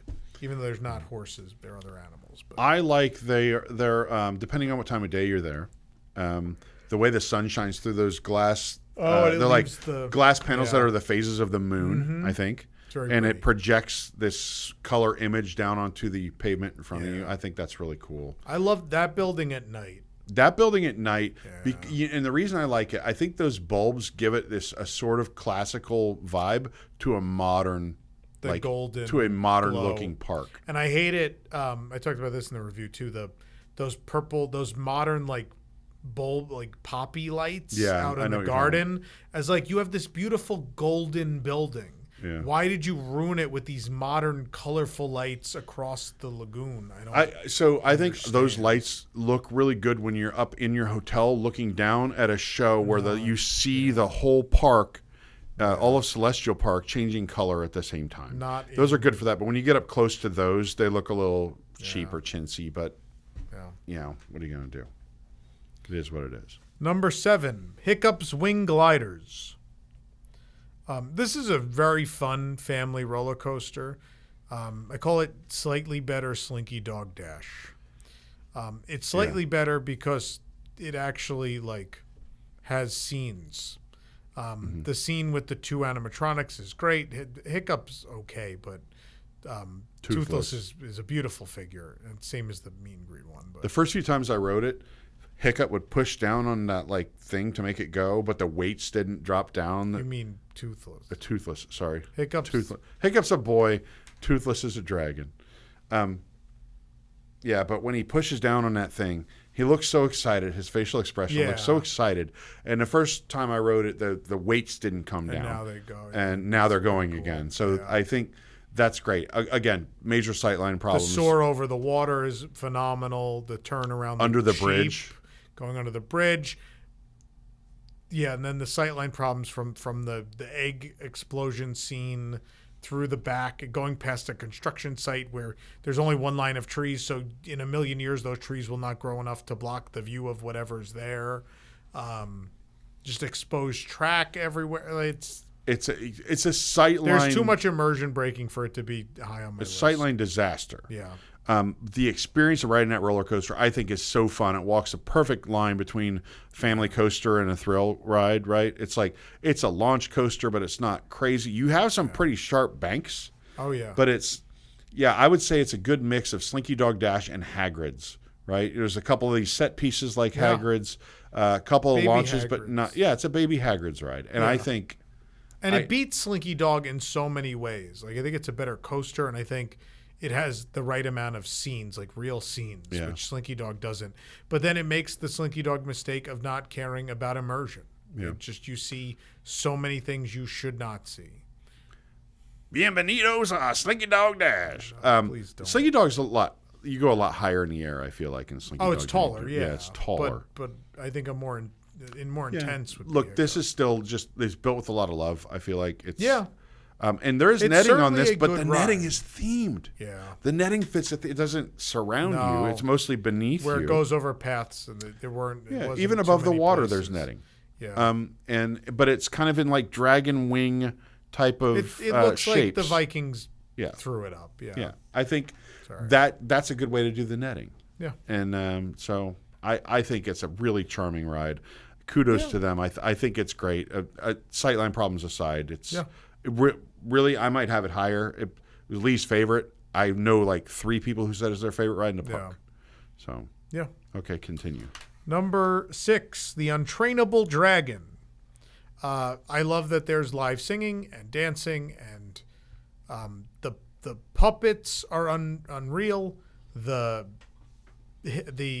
Toothless that comes out of the ceiling and flies through the clouds.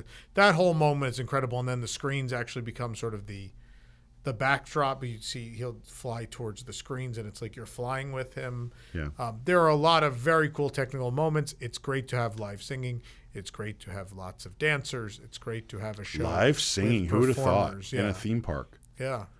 It's a big year for that. We got 2 new shows at studios with live singing and 2 one at this park that does. I will say our friend Josh, his daughter, said, "This is the best show I've ever seen in my entire life." And she's the intended audience for this. Yeah. So it's great. Kudos to them. We're not, just because it's number 6 here doesn't mean it's bad. It just means there's 5 things better. Can I say this without spoiling your honest review? Yeah. The amount of characters, whether it's in the show or around this land, is top notch. Yeah.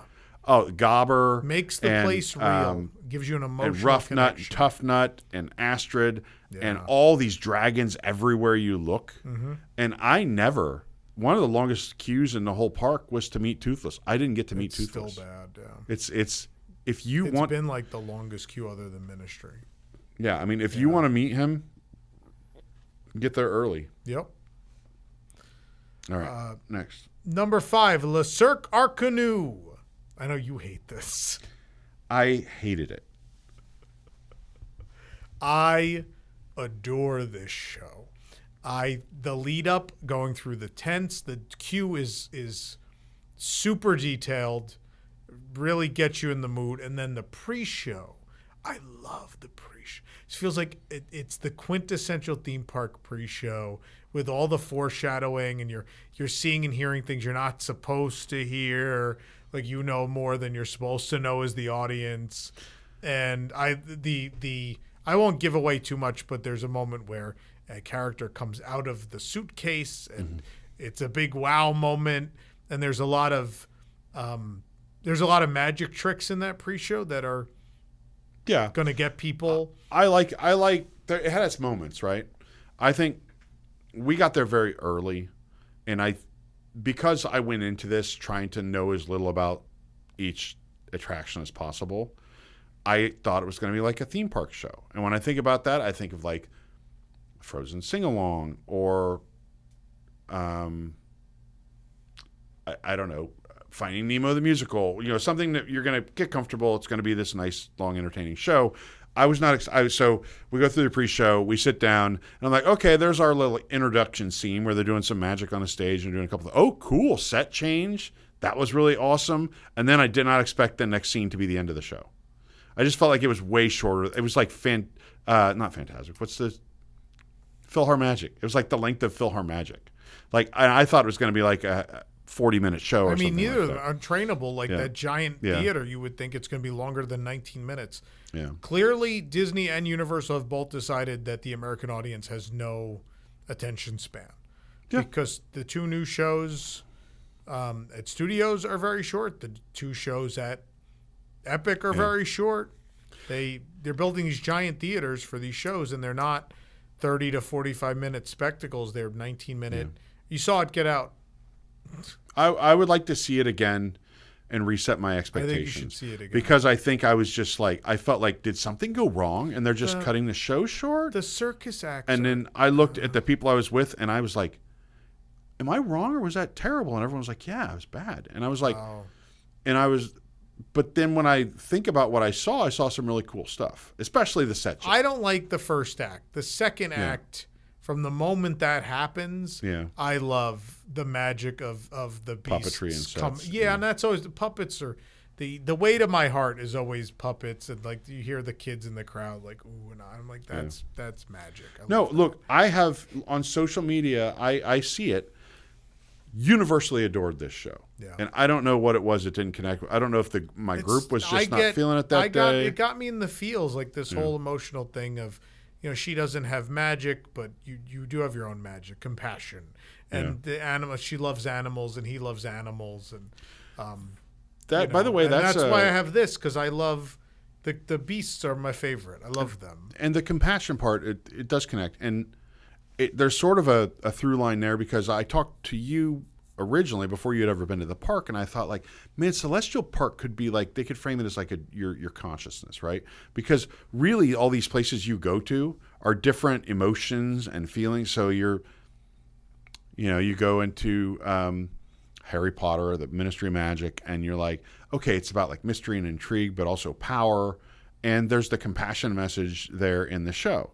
Mm-hmm. You go to Isle of Berk, and it's kind of about like community and courage, and you can't ride dragons without empathy. Another like, 2 of those things. Mm-hmm. You go to, Super Nintendo World, and it's all about kind of pure play and fun and imagination. And then you go to Dark Universe, and it's about mortality and fear and all these things. And so the idea that you retreat back into the center of the park, which is your consciousness, was kind of a nice thought. I thought that would be a way to explain. This is way too smart for a theme park audience of any kind. I agree. So, and plus the name Dreamport was already taken, right? So, and yes, you can watch all above it from the Land of the Gods, the Helios Grand Hotel, even as people move in and out of their dreams. So that could have been a nice theme for Celestial Park, but I guess they did good with what they had. Yeah. Anyway. I like the Circar Canoe. Yeah, you like a lot, apparently. Number 4, Donkey Kong Minecart Man. This has been at the bottom of the list, and it has worked its way up in my heart. It's very rough in Orlando. Apparently, this was the prototype. This was the first one built, even before the Japan one, and they learned some things, and the Japan one's smoother. It's very rough, but it is. That moment of the cart and the Donkey Kong and Diddy Kong and the other cart come at you, and even though you know how the ride works, your mind is still like, you're gonna hit this, and then you don't, is wonderful. And I love that first jump where it has the sound effect, and I'm like, why doesn't it do it all the time? Every time I jump the track, I should hear the clang. What are you doing?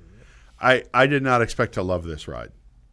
I thought, like, I had seen the videos of it in Japan and stuff. I was like, the video doesn't. It's do a it chintzy justice. little short. Even Japan, like, I thought I was going to hate it, and I loved it. And I adored it. I thought I could have ridden it 5 more times. Yeah. One critique. Just fun. One major sightline problem.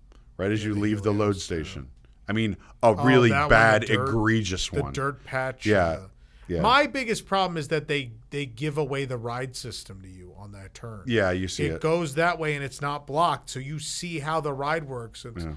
The whole point of this was to make people feel like they're jumping the track, and you in the first moment gave away that you're not actually doing it. Like, of course we know we're not actually doing it, but let me see the illusion. Let me live the illusion. I also love, adjacent to the ride, the little interactive drum area. When people are getting it right, that's a whole vibe. Yeah, I love it, and I love the Golden Temple. That music loop would drive me insane if I worked there. I couldn't. Oh yeah, it's no. so if you repetitive. work in Super Nintendo World at all, one song and you get one snippet of it depending where you are. I feel like before we get to the top 3, though. Yeah. Well, they're the same 3 everyone has. I need to refill my drink. Do you? Because we have to do a hot one. Would you grab me a Diet Coke also? Where are they? In the other kitchen? Yes. While Eric's gone, I'm going to tell you all about WIGS. Or did we plug WIGS already? You did not.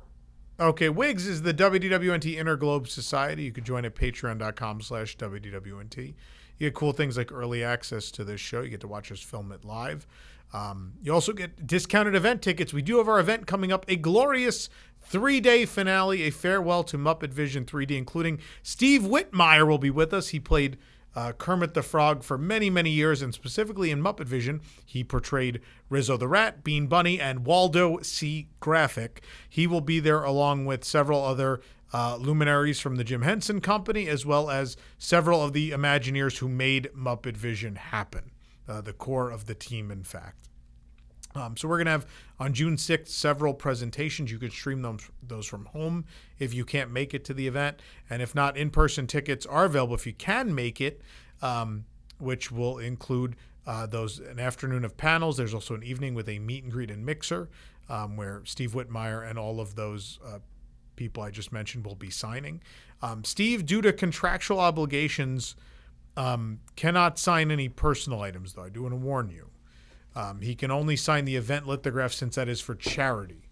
So that's the reason it took so long to put this together was obviously we didn't want to have Steve come and then you couldn't take home an autograph in any way, shape, or form. So thankfully, because it's the included event lithograph, he can sign that. And as well, we are going to have a free-to-attend meetup in the morning on June 7th at Hollywood Studios if you want to get in Muppet Vision early and not fight the crowds later. You could join us for that. And then on June 5th, we also have a very special WW News Tonight which will be on the WDWNT TV channel, although tickets for that individually are sold out. They're gone. So if you buy all access, you can get into News Tonight. If not, we are at capacity. Wow. It's going to be very full. It's going to be the biggest crowd we've ever had for News Tonight, ever. Eric's no pressure. very nervous. All right, you want to smell those? I got to fill this. Hold on. This is the Rojo. And it is allegedly 49,000 Scoville units. Wait, I'm sorry, what? It's allegedly 49,000. Weren't the other ones like 3,000? No, Verde was 36,000. Oh, okay. I was like, that's a big jump. Did you smell them? It doesn't smell that hot. No? Hold on, wait for me. Maybe I got bad info. This doesn't. Well, this sounds like you messed it up.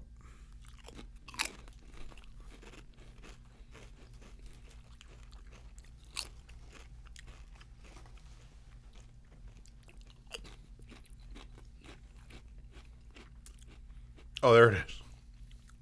It took a minute. It's still not the hottest Think it's one. Worse? I don't think it's worse. I don't think it's hotter. The green is the worst, right? I think green's the hottest. Bust the green back out.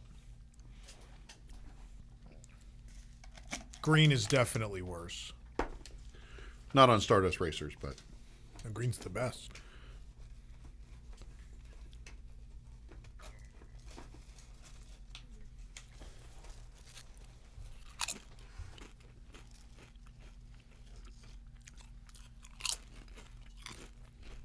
green's hotter.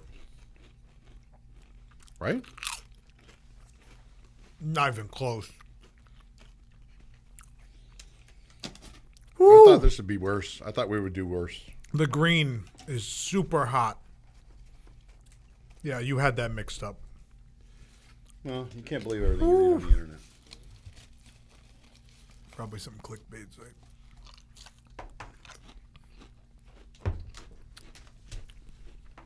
All right, it's hot. That's hot.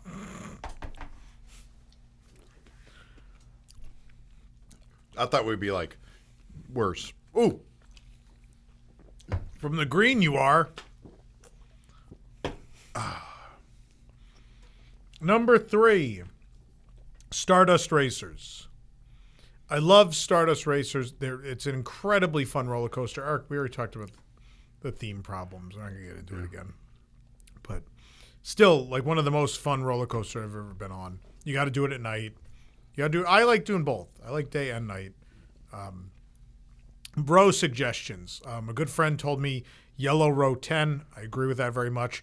I like Green Row 1 a lot. Yellow Row 1 is not fun. You don't get to see the racing a lot.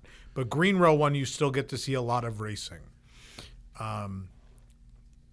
Pretty much anywhere. Back of Green is very intense. But I like front of Green and I like back of Yellow if I'm going to give you row recommendation. Back of Green, I don't want to say it was too much for me. I didn't get sick. I didn't feel sick, but I definitely didn't feel like getting on it right away again.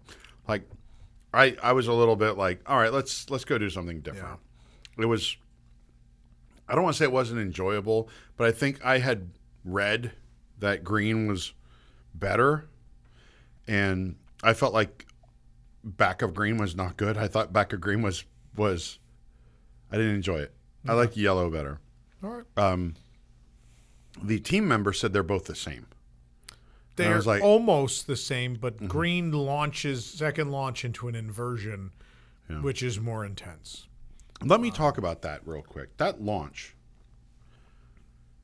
the second launch, when you feel like, because we've all been on launch coasters, whether it's Tron or even Guardians, or Rock and Roller Coaster, Velocicoaster, you feel this. Excuse me. Is Eric okay? You feel this kind of endless power, this acceleration that feels like it has no end. And if you've ever been in like an electric vehicle, when somebody stomps on it, you kind of feel that too, right? It's kind of like, it's not like a car where you feel yourself work up to where it's going to shift for a second, you back down. Yeah. That second acceleration on Stardust Racers, it feels endless, and then boom, it kicks it up a gear in the last like quarter of that like run. And that is like, it feels wild. It feels like it's so much that maybe the ride vehicle can't stay on the track. It feels like that out of control to me. It's only 62.5 miles an hour, so it's not even the fastest. I thought maybe it can't go 88 or you'd travel through time. It does have a flux capacitor. It does have a flux capacitor. But for that reason, I think that extra couple miles an hour just maybe makes it a little faster than a couple other. I mean, I think the fastest ride is still probably Test Track, 65. But it's up there, right? Yeah. At no point are you like, man, this thing is a slow pig. No. You're like, this, for me personally, all the ups and downs. You go ride that tomorrow. The repeatedly doing negative G, positive G, negative G, positive G gets old for my body, for my old body. Velocicoaster is a little bit more graceful to me. More variety, but more not. This feels like Velocicoaster has been compressed into a shorter footprint or something. And so Velocicoaster has a couple of those runouts towards the end where they're big looping moves, and then you do that amazing barrel roll over that. The barrel roll and a top hat of Velocicoaster are like the signature elements, right? Yeah. Stardust, you have the celestial spin, and I don't know if the element is groundbreaking, but the visual of another coaster twisting right along with you. If you watch the other car or the other train while you're doing that, it's so cool. But cooler from green because you spiral more. Yeah. Yeah. I mean, the visual of it is really stunning. I don't know. Someone laughed at me when I said that Mako at SeaWorld is themed more than this. And then they went on it and they said, you're right, Mako is themed more. Yeah. And they're both right next to a sewage treatment plant. They are. And Mako's scarier to me. I think it's because of that lift hill, the tall lift hill. Yeah. Velocicoaster just has a lot more theming and is more intimidating. Yeah. Some people said that Velocicoaster is more intense. I think this is more intense than Velocicoaster. No, Velocicoaster way more. I just think that the forces on my body, in my head, especially my head, like post-concussion, I think are greater on Stardust Racers than Velocicoaster. I can ride Velocicoaster. Everyone told me it was more intense than Velocicoaster. We rode it, and I looked at Rosanna, and I go, that was just fun. Like, it wasn't intense. It was just fun. Now, that wasn't back row. That was like 4 or 5 on yellow or green. And I think if you don't want intensity, I would say sit in the middle of either of those trains. You'll be fine. But sitting in the back of anything can get you. I mean, hiccups, wing gliders. Back row hiccups. The back row and hiccup was wild. Yeah. No, I think it's a great roller coaster. I think if you're a roller coaster enthusiast, it's a box you have to check off your list. I think as a coaster enthusiast, you're going to fall in love with it. It's going to be one of those things you want to do a million times. But I think, like I said, if you just want to go fast and scream "wee," there's a handful of coasters in Central Florida that are every bit as good as this coaster. But what makes this better is the dueling. The dueling component. Over and over, you get close and you spiral and you cross and that's the race is the really fun part of it. Like that's if you took we ended up one of the second night we were there. It was first night. I did the first night. We waited at night for Stardust, and it had to wait because the previews were busy that we went to. We waited like 35 minutes, and then the other train didn't go. And so we were alone. Happened to me. Yeah. And I said, if it doesn't duel, I don't want to ride this. Well, mine was, I was already loaded on yellow. Yeah.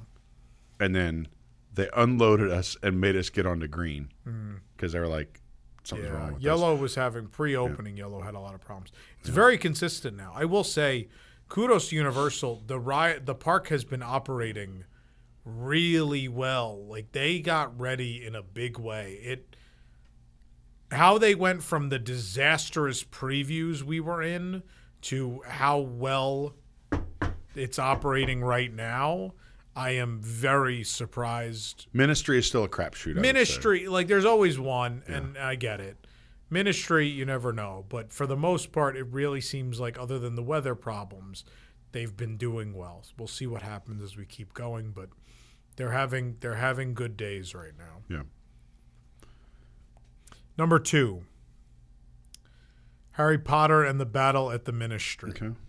This was my number 1. After 2 or 3 times on it. But the more I've been on Monsters Unchained, the more I love it. Yeah. And the more emotionally attached I am to it. And that's what I put the most value in with any of this, with any theme park rides. It's not about thrill. It's what does a ride make you feel? Stardust is high for an unthemed roller coaster because I think it does, like, I think there's an exhilaration to that racing that is incredible. And nothing else does that in it. That's an emotion. That is an emotion. That excitement. But Monsters Unchained, we'll get to that in a moment. I will say for Harry Potter and Battle of the Ministry, compared to the other Harry Potter rides, it's the one I think that is the most emotional.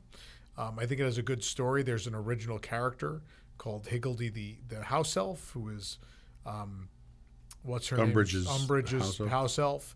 And she, if you end up spending enough time in the pre-show, it's just really Q space, which is Umbridge's office, and you hear her speak, she like feels bad that she worked for Umbridge, and is sworn like never again will I stand by while treachery or whatever happens, and it foreshadows what's to come. And that character getting to be the hero is such a fun moment. I love that whole narrative. Throughout the ride, Higgledy's trying to stop her, and eventually Higgledy does, and I think that's great. Also, I think what really works for this ride is Voldemort. No one hates Voldemort. Let's get this out of the way. No one really hates Lord Voldemort. He's like Darth Vader. People just think like, oh, it's the cool bad guy, and he's a great foil to Harry. Everyone hates Umbridge. Like, right. She is the most despised. I think the most despised figure in literature and film history. People hate her with a passion. So to have a ride that is you caught in the middle of like her trying to get revenge and her, facing justice is going to get people emotionally involved. And I like that. Yeah. I like the ending. They're having problems with the projection stuff. I don't want to get into the projection stuff today with this or Victoria. I want to save that for the honest review. Yeah. And talk about that. There's definitely some special effects problems they're having because they're focusing on keeping the ride up right now. But I think Ministry is really strong. It's everything Universal has learned. It is the most Universal ride ever, but I think it's the best Universal ride they've ever done because it's Spider-Man meets Gringotts, Transformers. It's all of those like rolled into one, but also with some really good animatronics in between. And the scale, the thing that sets that ride apart is the scale. The scenes are giant. Yeah. Like the biggest show scenes you've ever seen. And then, of course, what is ultimately better than the ride, just because how could anything follow it, is the queue. Yeah. Like going through the Metro Flu, going into that giant room. Sorry, language, but I don't know another way to get across to you how nuts that room is. The offices, then even the forced perspective scene out through the portal in the back is cool. And then all the detail once you get into the formal queue, the detail, the little offices, the map, the locker room, the robot. I love that vacuum robot. I love him. Please sell the vacuum robot. I adore him. He's my favorite thing. Him and Captain Cacao riding the vacuum robot is my dream. I need it. I need him riding upon vacuum robot. They're like, it's like the Figment and the Dreamfinder of Epic Universe is Captain Cacao and vacuum robot. Yeah. The queue is magnificent. It's I still think Mario Kart's better, but that's my thing, right? So I think if you're a Potter person, Ministry obviously. I think that queue will naturally draw comparisons to Rise of the Resistance, which is the oh my god moment of walking into that giant room through the Metro Flu, or walking into the hangar bay of Rise of the Resistance. That like oh my god moment. They're in a similar vein. They're very similar. Both great rides, great queue. Both great great build-ups to great rides. Yeah. Yeah, I have some story problems with the ride. It's in the classic. It's in the classic style of a Harry Potter movie where it doesn't make any sense compared to a book. I mean, we're not getting into it now. I think when you talk about timeline and you talk about place, like, okay, I can accept that we travel through a Metro Flu, through the mean Flu just network. the existence of the ride where it is? Yeah. Oh, no, it's terrible. It's stupid. So I went through a time turner was above the portal when I came into the land and into Paris, which is stunning and note perfect and maybe the best ever land I've been in. Yeah. A real Disney feels like a real lived through in and through. A real that is the one part of this park that reaches Disney Sea quality, undoubtedly. Where I'm like, I want to live here. Yeah. Right. And I probably at that apartment. No, I'll live over here. I'll go to this sidewalk cafe every day. Cafe, yeah. Whatever. So it is every day. You do all this. So you've traveled back in time. You're in the 1920s because the Celestians have a time turner. So we took a VIP tour. So I got to ask questions, and they were prepared for these questions. So then when we went through the Metro Flu, which used to work all the time and now kind of doesn't work all the time. It's spotty now. But I said, okay, so we've traveled from 1920s Paris to 1998 in England, right? Is that correct? And they're like, yeah. I was like, so is there an Easter egg that I need to look for, like a time turner somewhere that does that? And he goes, no. I said, but the Flu network doesn't allow you to travel through time. Because I'm not like a hardcore Harry Potter person, but I know a little bit. Yeah. And he said, that's correct. He said the explanation that Warner Brothers gave us was that you got here by magic. And I felt like that was a pretty huge cop-out to the story, right? Where suddenly I'm in the 90s where it's illegal to own a time turner because he goes into that, how it's very illegal to own a time turner. I get it. And it just brings into sharp relief the fact that this ride really belongs in Diagon Alley. Which is where it was supposed to be. For those that don't know, the expansion plans for Diagon Alley was to bulldoze Fear Factor, and the Ministry would be at that end. And so what happened was along the way, Universal really wanted to maximize profits, and the way to maximize profits to guarantee people would spend a third day at their resort was to build another theme park. And so Super Nintendo World was slotted to replace Kid Zone. That was slid over, and Ministry was slotted to replace Fear Factor, and that was slid over. Yeah, so we have that compromise. And you know what? I almost don't care because that queue and walking in there is such a stunning moment that it makes you so weird that it forget everything. I hate the name of the land. The name of the world. The Wizarding World of Harry Potter, Ministry of Magic. Yeah. You go to France. The land is not the Ministry of Magic. The land is France. It's Place Cachet. It's not Ministry of Magic. The ride is Ministry of Magic, which is not connected to the. That would be like. I'm trying to even think of a analogy here. Give me a ride that doesn't fit in a land it's in any park in the world. Well, something that doesn't make sense. Something that doesn't make any sense whatsoever where it is. I mean, Tiana's Bayou Adventure in Frontierland.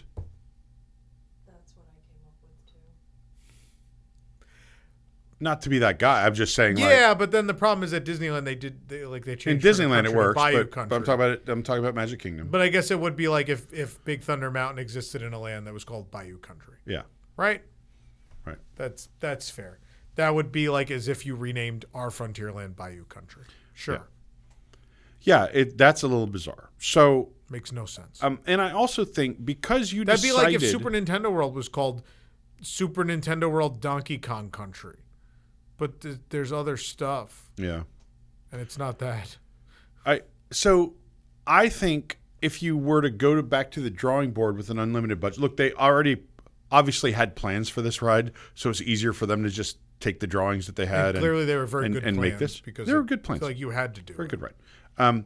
But they could have done something. If you're going to go with Fantastic Beasts, I think they wanted to get away from Fantastic Beasts because while it makes a good backdrop for Paris, it wasn't a particularly popular film franchise compared to the Harry Potter films. There's an alternate reality where the second and third movie didn't tank. Right. where this whole land is based on Fantastic Beasts. Right. So it kind of is until you get in there. And I was like, if you wanted to, you could do a Kuka arm attraction that's inside of Newt Scamander's suitcase, right? And then the possibilities are endless, and it doesn't have to. The suitcase would have been right, and everything doesn't have to feel like all the Harry Potter rides, which are like conflict resolution. Hey, bye, thanks all for helping. I like that they did the show though, because there is no big theater show for Harry Potter. Yeah. If you want to really be different from everything you've done for Potter so far, an indoor theater show is pretty different.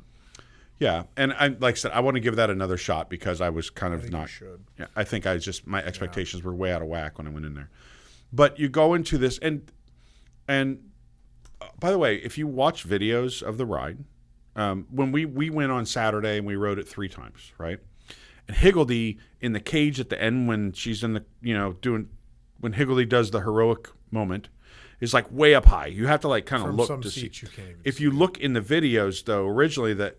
During previews, that cage that Higgledy is in is down here and then moves up there. So I wonder if that was a thing that kept breaking and why the ride was not opening. I don't know. I know we said this because people crossed their legs. I remember she was way easier to see originally, and I feel like I've had problems ever since. Yeah. But anyway, there are at least 5 scenes in this ride that are a physical elevator and simulated motion on projections. They go back to it so often it's annoying. Yeah. But I immediately forgive them when you make that turn and go into the first like big showroom where you're like, oh, look how big this room is and look how great that Death Eater animatronic movement is. Yeah. The movement on that thing is stunning. Yeah. Like, especially, it's probably easier when you don't have to do a face because you just put a mask on it. Because I don't want to spoil the review. But it's probably easier when you don't have to put a face on some animatronic. It has beautiful movements, but the body movements are incredible. And then when you go to another subsequent room and you see them from the side, and there's physical sets there, but it's a lot of projections going on, and they're blasting away and all. I mean, those animatronics are incredible. Yeah. And then for a trial they've been advertising to the whole community on giant projected screens and flyers and newspapers everywhere, it's the worst trial I've ever seen, which is Harry and Ron go, "We've brought you a present." And they give them Umbridge, and he goes, "I sentence you to a life in Azkaban." And that's the whole trial. I mean, number one, there's an elevator at the trial. Number 2, they literally just caught her almost ruining all of time and space. So like she's obviously guilty because she just announced to us that she's going to bring back Voldemort. So here's my theory. I think Rosanna said this. Maybe it was you. I don't remember. Someone said, "Oh, we're the witnesses." Yeah. So we obviously it's a ride. We're not going to stop there for several minutes and plead our case. Your Honor, on the evening of October 14th. Now it's like a mic comes out of the seat in front of you and you have to testify. No, I think the idea is you witnessed it, you told them, and but of course the court scene has to be 20 seconds long because this is a ride and it has to keep going. Yeah. And then you leave, and what do you see but another elevator on the way out that you can actually see from as you're... You're getting too far into this. I'm getting too far into this. I'm just saying that this is an imperfect ride. Yeah. And the idea it's not. The idea that people are pretending that this is the greatest dark ride in history is insane when there's a ride just across the park that is better. A dark ride that's better. And I feel like the Ministry of Magic, the Battle at the Ministry, is a projection ride with some physical set pieces to augment it, and I feel like the opposite is true at Monsters Unchained, where there's a bunch of physical sets and great animatronics, and they're augmented by projections. Yeah. And I feel like they do a good job of making it so it's hard to tell what's projection, what's not on both of these. Those are the clearest screens I've ever seen. Yeah, these screens are stunning and amazing. I keep thinking those cabinets are there, and then one falls, and I go, "Oh, that's not there." Yeah. How? What? It looked like it was there. No, it's really visually really incredible, but people are waiting 5 and 7 hours for this. No, nothing. No, go do something fun. Yeah. That it is the best Well, we already said Mario Kart is like the best queue. It's one of the best queues you'll ever see. They're neck and the land and the queue are so good that it almost doesn't matter what the ride is, because you know the ride is good, but I think the land and the queue are so good that you just explained all the Harry Potter with. Yeah, maybe. Except Hagrid's opened and I think kind of saved. Yeah, that one. Yeah. Gringotts is junk. I'm sorry. But the pre-show and the queue again are really great. But that's what it is. It's like I got to go to that place, and then the ride, you're like, oh, okay, all right. But I think this takes it to another level, right? This is Rise of the Resistance level in terms of queue. Yeah. And as for a ride, I'm not a big fan of Kuka Arm stuff, but I do like the Monsters. Oh, I think they finally found the right use of it. Yeah. I think this ride is it. Yeah. Side scroller Kuka Arm. Number one is Monsters Unchained, the Frankenstein experiment. I'm going to go into no detail because I want to talk about this at length in the review and leave it all to that. Am I allowed to talk about it? You are allowed to. Yeah, I'm not going to share any of my fantastic thoughts. queue. Really like loaded with Easter eggs. So many Easter eggs that I can't possibly begin to comprehend how many there are. There are just dozens of them everywhere you look. So that's really cool because there's a lot of lore with these monsters, right? The exterior facade is incredible. That I'll say that. Everything, everyone knows that's coming. Yeah, all of that is great. Really, you go through the manor, and there's all kinds of cool artifacts, found films. A really good pre-show with two really good animatronics. One is a projected face, one unfortunately, but I don't think it's as bad as a lot of people do. And you don't have to say anything. The Frankenstein animatronic in the pre-show is stunning. I think that guy, Frankenstein's monster, I'm sorry, whatever we call him, I think that is stunning. And I think the whole ride is great. I think they took a lot of lessons from Forbidden Journey because it's very similar to Forbidden Journey and like how you travel through the ride. But it's not nearly as rough as Forbidden Journey. It's much more smooth. No one, I think our tour guide said it. He's been with the company a long time, and he's obviously countless people have come off of Forbidden Journey on his tours not feeling well. Right. He said so far in all his epic tours, not one person has said they've even gotten mildly queasy from Monsters Unchained. A number of these animatronics are great. Some of them don't have to be, right? Every some of them are animatronic fantastic. Doesn't have to be the Shaman of Song. Right. It's worth saying. I love the Phantom of the Opera animatronic when he's playing the organ and then he turns and looks at you there. Like, I mean, that one is really great.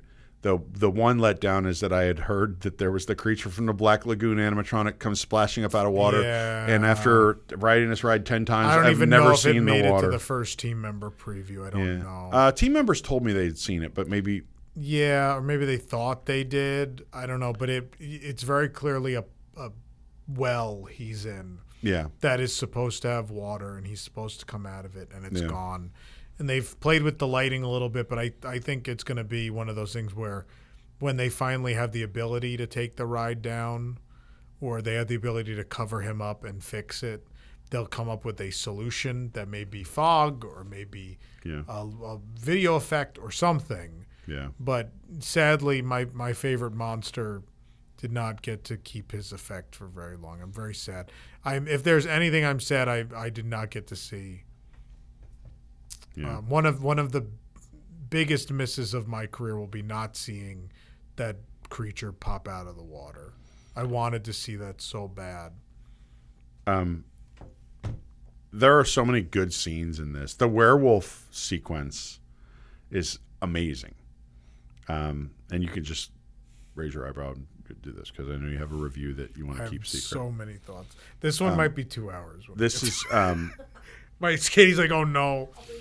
There are some... I might talk about this ride for an hour. There's some minor moments, right, where you're looking at a curtain or you're looking at what I thought were folding chairs, but I think I was told they were not folding chairs. Egress stuff, yeah. Evac leaning against a wall. There's a couple things like that, a couple moments like that. But other than that, I mean, my major critique of this ride is you have a walking, talking Igor walking around the park. I wish the Igor on the ride were more human looking and didn't look so much like Gollum from Lord of the Rings. Like, it just looks like he looks a little bit like a creature instead of a person, which I know Igor is kind of a not normal looking human. But they have one walking out the park. I wish they had used a more human look, like, Victoria Frankenstein is a human animatronic, right? I wish they'd used something more human instead of this sort of. I think she's also pretty CGI-y. Yeah. But I will get into this with you. So maybe we feel that Frankenstein's monster and Dracula and everybody else feel realistic, but we have no frame of reference because those things do not exist. Right.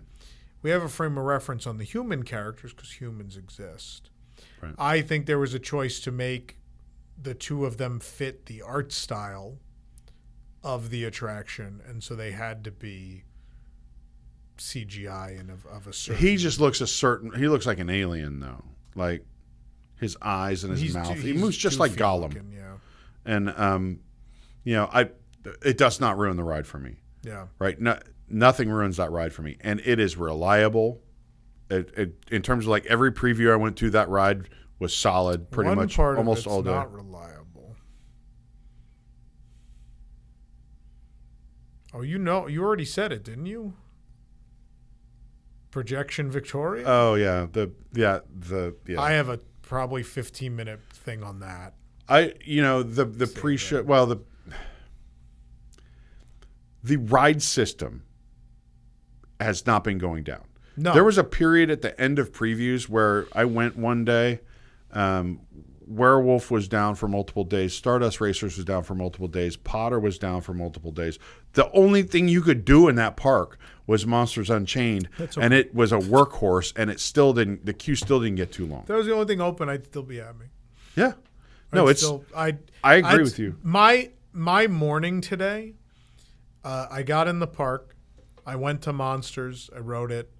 As I'm exiting, they said to me, "Do you want to ride again?" I said, "Yeah, I want to ride again." I rode again. And I got off, and I sat at Oak and Star Tavern and I ate my salad. And I was Dream day. And while I'm eating my salad, looking at the raccoons hand-painted onto the wall, Ramblin' Raccoon, I thought, man, this is one of the best mornings of my life. Like, I rode this ride I love, and I'm sitting in this interior I love, and this food is delicious, and I love this. And then I went outside, and it was hot, and I was like, oh, no. I said, there's no shade, and then I almost died watching a 5-minute fountain show. I love Monsters Unchained. It's absolutely one of the best rides in town. It's the best ride in that park, and it's the best Universal ride, period, in my opinion. There's a couple things. I would love to see the water. I want to see I would love to live to see the water or the replacement effect. I wish there were a signal before you enter the park as to whether or not he's coming out of the water that day, because that would decide whether white smoke comes out of the manor. It's a green for the creature from the Black Lagoon. And I don't know with increased attendance how long that queue is going to be, but it's like I said, that ride seems to. We have a Kuka arm ride that we can keep up all day long. I hate to say this. I'm going to say this. I think that ride's always going to have a short wait. Yeah. I think it's going to be like. Oops. I think it's going to be like Pirates or Haunted Mansion. Right? When you're a kid, do you remember those ever having long lines? Not really. No. Now they do. And I don't. And I'm talking pre-Lightning Lane and pre-Fast Pass. Like, they started to get to that point. I think Monsters Unchained, because it's not an IP a lot of people are super familiar with, is going to be a thing that's not on a lot of people's radar. Yeah. I think it's going to be a thing that people do because they're in the park and stuff's down and they're like, oh, let's ride this monster ride. And they're going to be like, oh, wow, that was great. And that's going to begin their affinity for that ride. I don't think it's a thing people are like normal theme park people. Absolutely. Yeah. I don't think normal people are at all excited or know that ride exists. Lee didn't want to go on. Lee's like, I don't like being scared. I don't like monsters, whatever. But people have to be coaxed. You got to. And then once they do, you're like, oh, it's not what I thought it was going to be. Yeah. Lori said the same thing too. Yeah. Yeah, where it's like, oh, I thought it was going to be something else. I loved it. And I know, like, I know that we talked about Potter a lot. I have spoken to 4 women, friends of mine, including Rosanna, who are knowledgeable theme park people, all of whom were kind of underwhelmed by Battle at the Ministry, like not in its actual performance, but in comparison to the hype surrounding this ride. And I think all of them were impressed with Monsters Unchained. Like, it was a nice surprise to people. Monsters has a lot more heart. I agree. And the heart, you can feel it, right? You can tell that the people that made it really cared. And that's where I'm going to leave things because I want to talk about it for an hour. Yeah, I get it. Before we wrap up, I want to touch on something you said about the park expanding one day. You don't think it will expand or whatever. I don't think it will get new portals. I think the existing portals will expand. That makes a lot of sense, actually. I would say they better not do anything before they make improvements to some of the other parks, because if you pay $144 to go to this park and you pay $144 to go to Universal Studios Florida, you're going to be very angry. I have some good news for you, Eric. Yeah. That there are definitely some things on the way to that park. Everyone says, oh, Zelda and this and that and the other thing. You're like, no. Some very poorly kept secrets, as in the Rip Ride Rocket replacement and obviously Simpsons being replaced by Pokemon. Those are very well known at this point. They're coming, and they're coming in the not too distant future. They've got to do that before they do anything else to Epic Universe. I think they will. Because there's no reason to go to Universal Studios Florida. I think you'll see Wicked and Zelda and Pokemon and the Rip Ride Rocket all before anything gets built in Epic. Yeah, they have to. I think the next thing in Epic is probably the Luigi's Mansion thing. I think a lot of people called this park the Disney killer, but I really think it's the Universal Studios Florida killer. So they better get digging. I think it's absolutely gonna. It's gonna very clearly already. We are seeing some issues, and it's not just because they capped tickets. As we predicted, like they held out too long on the single day tickets. It was too late for people to plan. It's not going according to plan. No matter what anyone tells you, it's not going according to plan. They miscalculate a lot of bad. This is going to be like Galactic Star Cruiser, where it's a tremendous product, but a bunch of businessmen muddled it with bad decisions. Don't get me wrong. Eventually, like, this is not going to be closed like Star Cruiser. Eventually, it will be figured out. Probably not before every executive who was involved in it, their head rolls and they're gone. That's probably the end result. But I will tell you, every major theme park that's ever been built, successful or not, heads rolled. That's just the way this goes. It's probably why a lot of executives didn't even want to be involved in building another park, because it's like, well, that's high risk for my job. Disney Sea. Tokyo Disney Sea, which is a huge success, considered the best theme park ever built. A lot of people lost their job because that went over budget. Yeah. Even though they delivered the best product imaginable, people lost their jobs.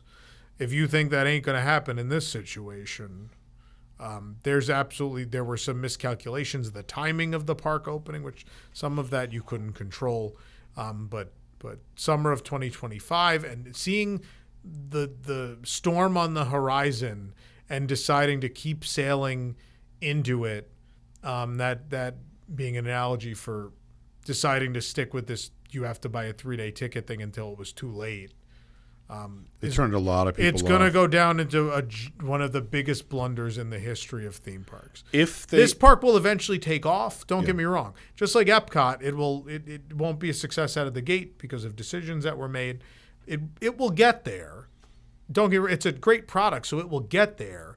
But what you need to realize in this is, even if you have the best product ever made, it is possible to make people not go to that by making poor decisions of marketing or pricing. Like all of these things can lead to the failure of a project, even if that project is amazing. I'll say, like, as a local who's also a UOAP, like, I'm done going until, you know what I mean? I'm not going to pay $144 every time I want to go. When you know someday there's going to be an annual pass, why would people keep forking out $140? Yeah. And I think Universal didn't understand how much of their business relies on pass holders. I hate to tell you this, I'm going to rub some people the wrong way. They have way less tourists. They rely way more on local and annual pass holders. And those people have spent the money they're going to spend to go there without an annual pass. That ship has sailed. So I know people, I remember, in all the time leading up to this, people were like, oh, they won't have an annual pass it'll be a year or two later. And that's when team members will be let in. And maybe the team member thing will be true. I can't imagine a scenario where there are not annual passes before the fall. Really? I could be wrong. I'm going to make that wager now that there will be annual passes before the summer ends.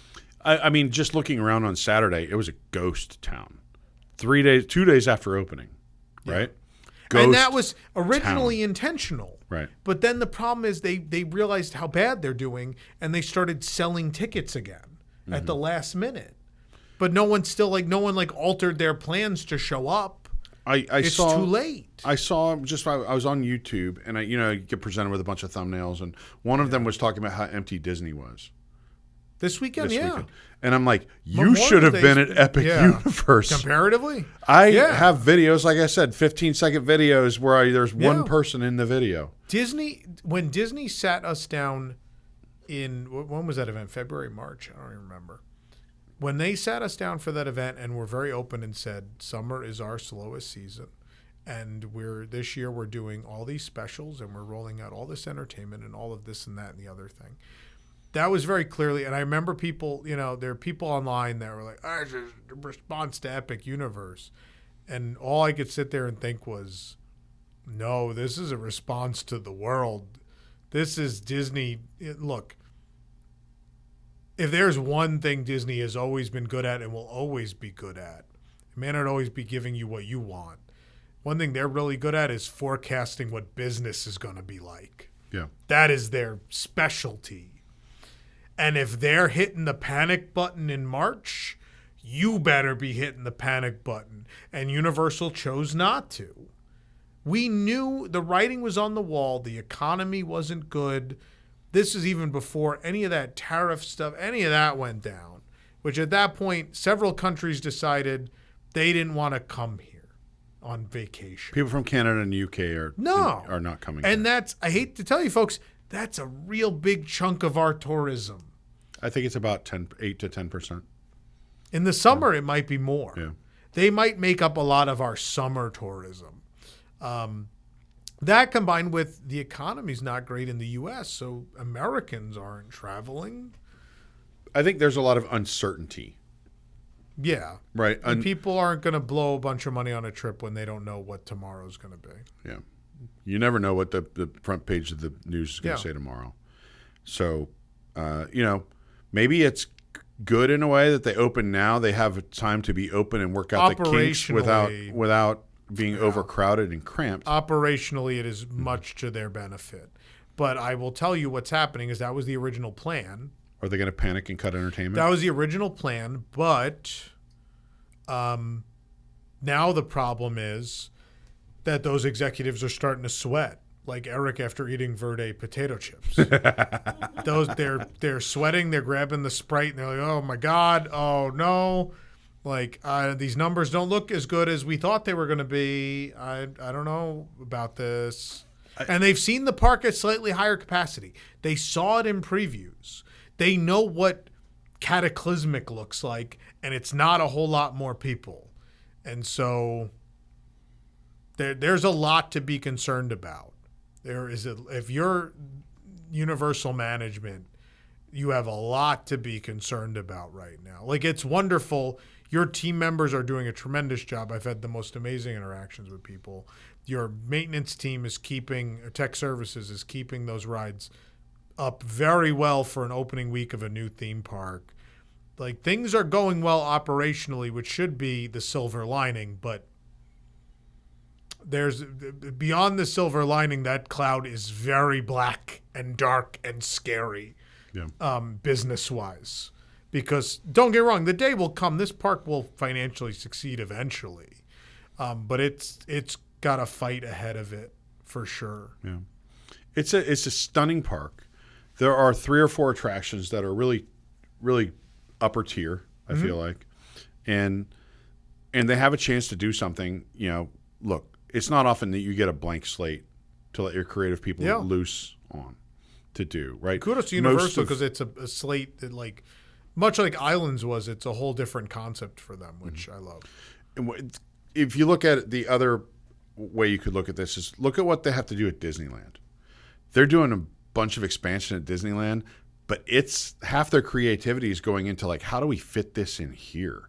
How does tear this down and level into the this? State of California? How do we like Disneyland is presented with a number of creative problems to build their expansion. Yeah. You had the blessing of all this land to do this blank slate, and it's not complete, but I feel like they have a pretty good start. And it's a lovely park, and people are going to go to it, right? I don't know. I feel like each time I've gone to it, the park's gotten smaller. Right. The first day I went, I was like, oh, there's a lot to do here. And then the second day I went, I was like, actually, there's not that much to do here. And the third day I was like, it was just kind of shrinking. Well, because it gets whittled down to what you actually really enjoy. Right. Yeah. So, but that's like any theme park. But I will say, their restaurants, their food, it blows away any other Universal park that I've ever been to. It's the best Universal park in the world. There's no doubt. There's no competition. Yeah. And I think... Look, I think it was, by the way, genuine when Jeff Valley the other day wished them good luck, because I think he knows how hard it is to operate a theme park and to take something that's brand new and do that. Like, obviously they're competitors, but good luck, because you're doing something that's admirable, and it's really hard, and it's a big undertaking, and they're finding out now how hard it's going to be. And, they probably knew getting into it that it wasn't all going to be, roses and bubble gum. But hey, good luck. You're doing something hard. That management thought it was going to be on the operational side. They in no way thought it was going to be a demand and sales problem. Yeah. I promise you, based on how long they fought to sell people 3-day tickets, there's no way. They thought they had everyone by the short and curlies. Yeah. They thought they had everyone where they wanted them, where the entire world knew about the park and wanted to be there immediately, and they severely miscalculated. Yeah, but it's a wonderful park. I love it. Yeah, but I think it's great. Yeah, business wise, they've made some questionable decisions. Yeah, I think it's great. I don't have a plan to go back anytime soon unless they add it to the annual pass. I'm like, I got 2 days left, and then I'm taking my parents for 1 day because they really want to see it. And then that's it, probably till there's an annual pass. Yeah, I mean, it's just a financial decision at this point, right? Can I really justify going 5 times when they're? I've only gone this much for work, because my thing is always I want to overdo it, so I want to know as much as I can know about anything when we cover it, and so I always overdo it. Oh, I want to share one thing that we learned on the tour that I thought was really clever. Sure. When you go to Das Steakhouse in Darkmoor, all your servers are like the familiars of vampires, right? Yeah. Vampires and familiars run Das Steakhouse. If you look at the menu, nothing on the menu has garlic because they're vampires.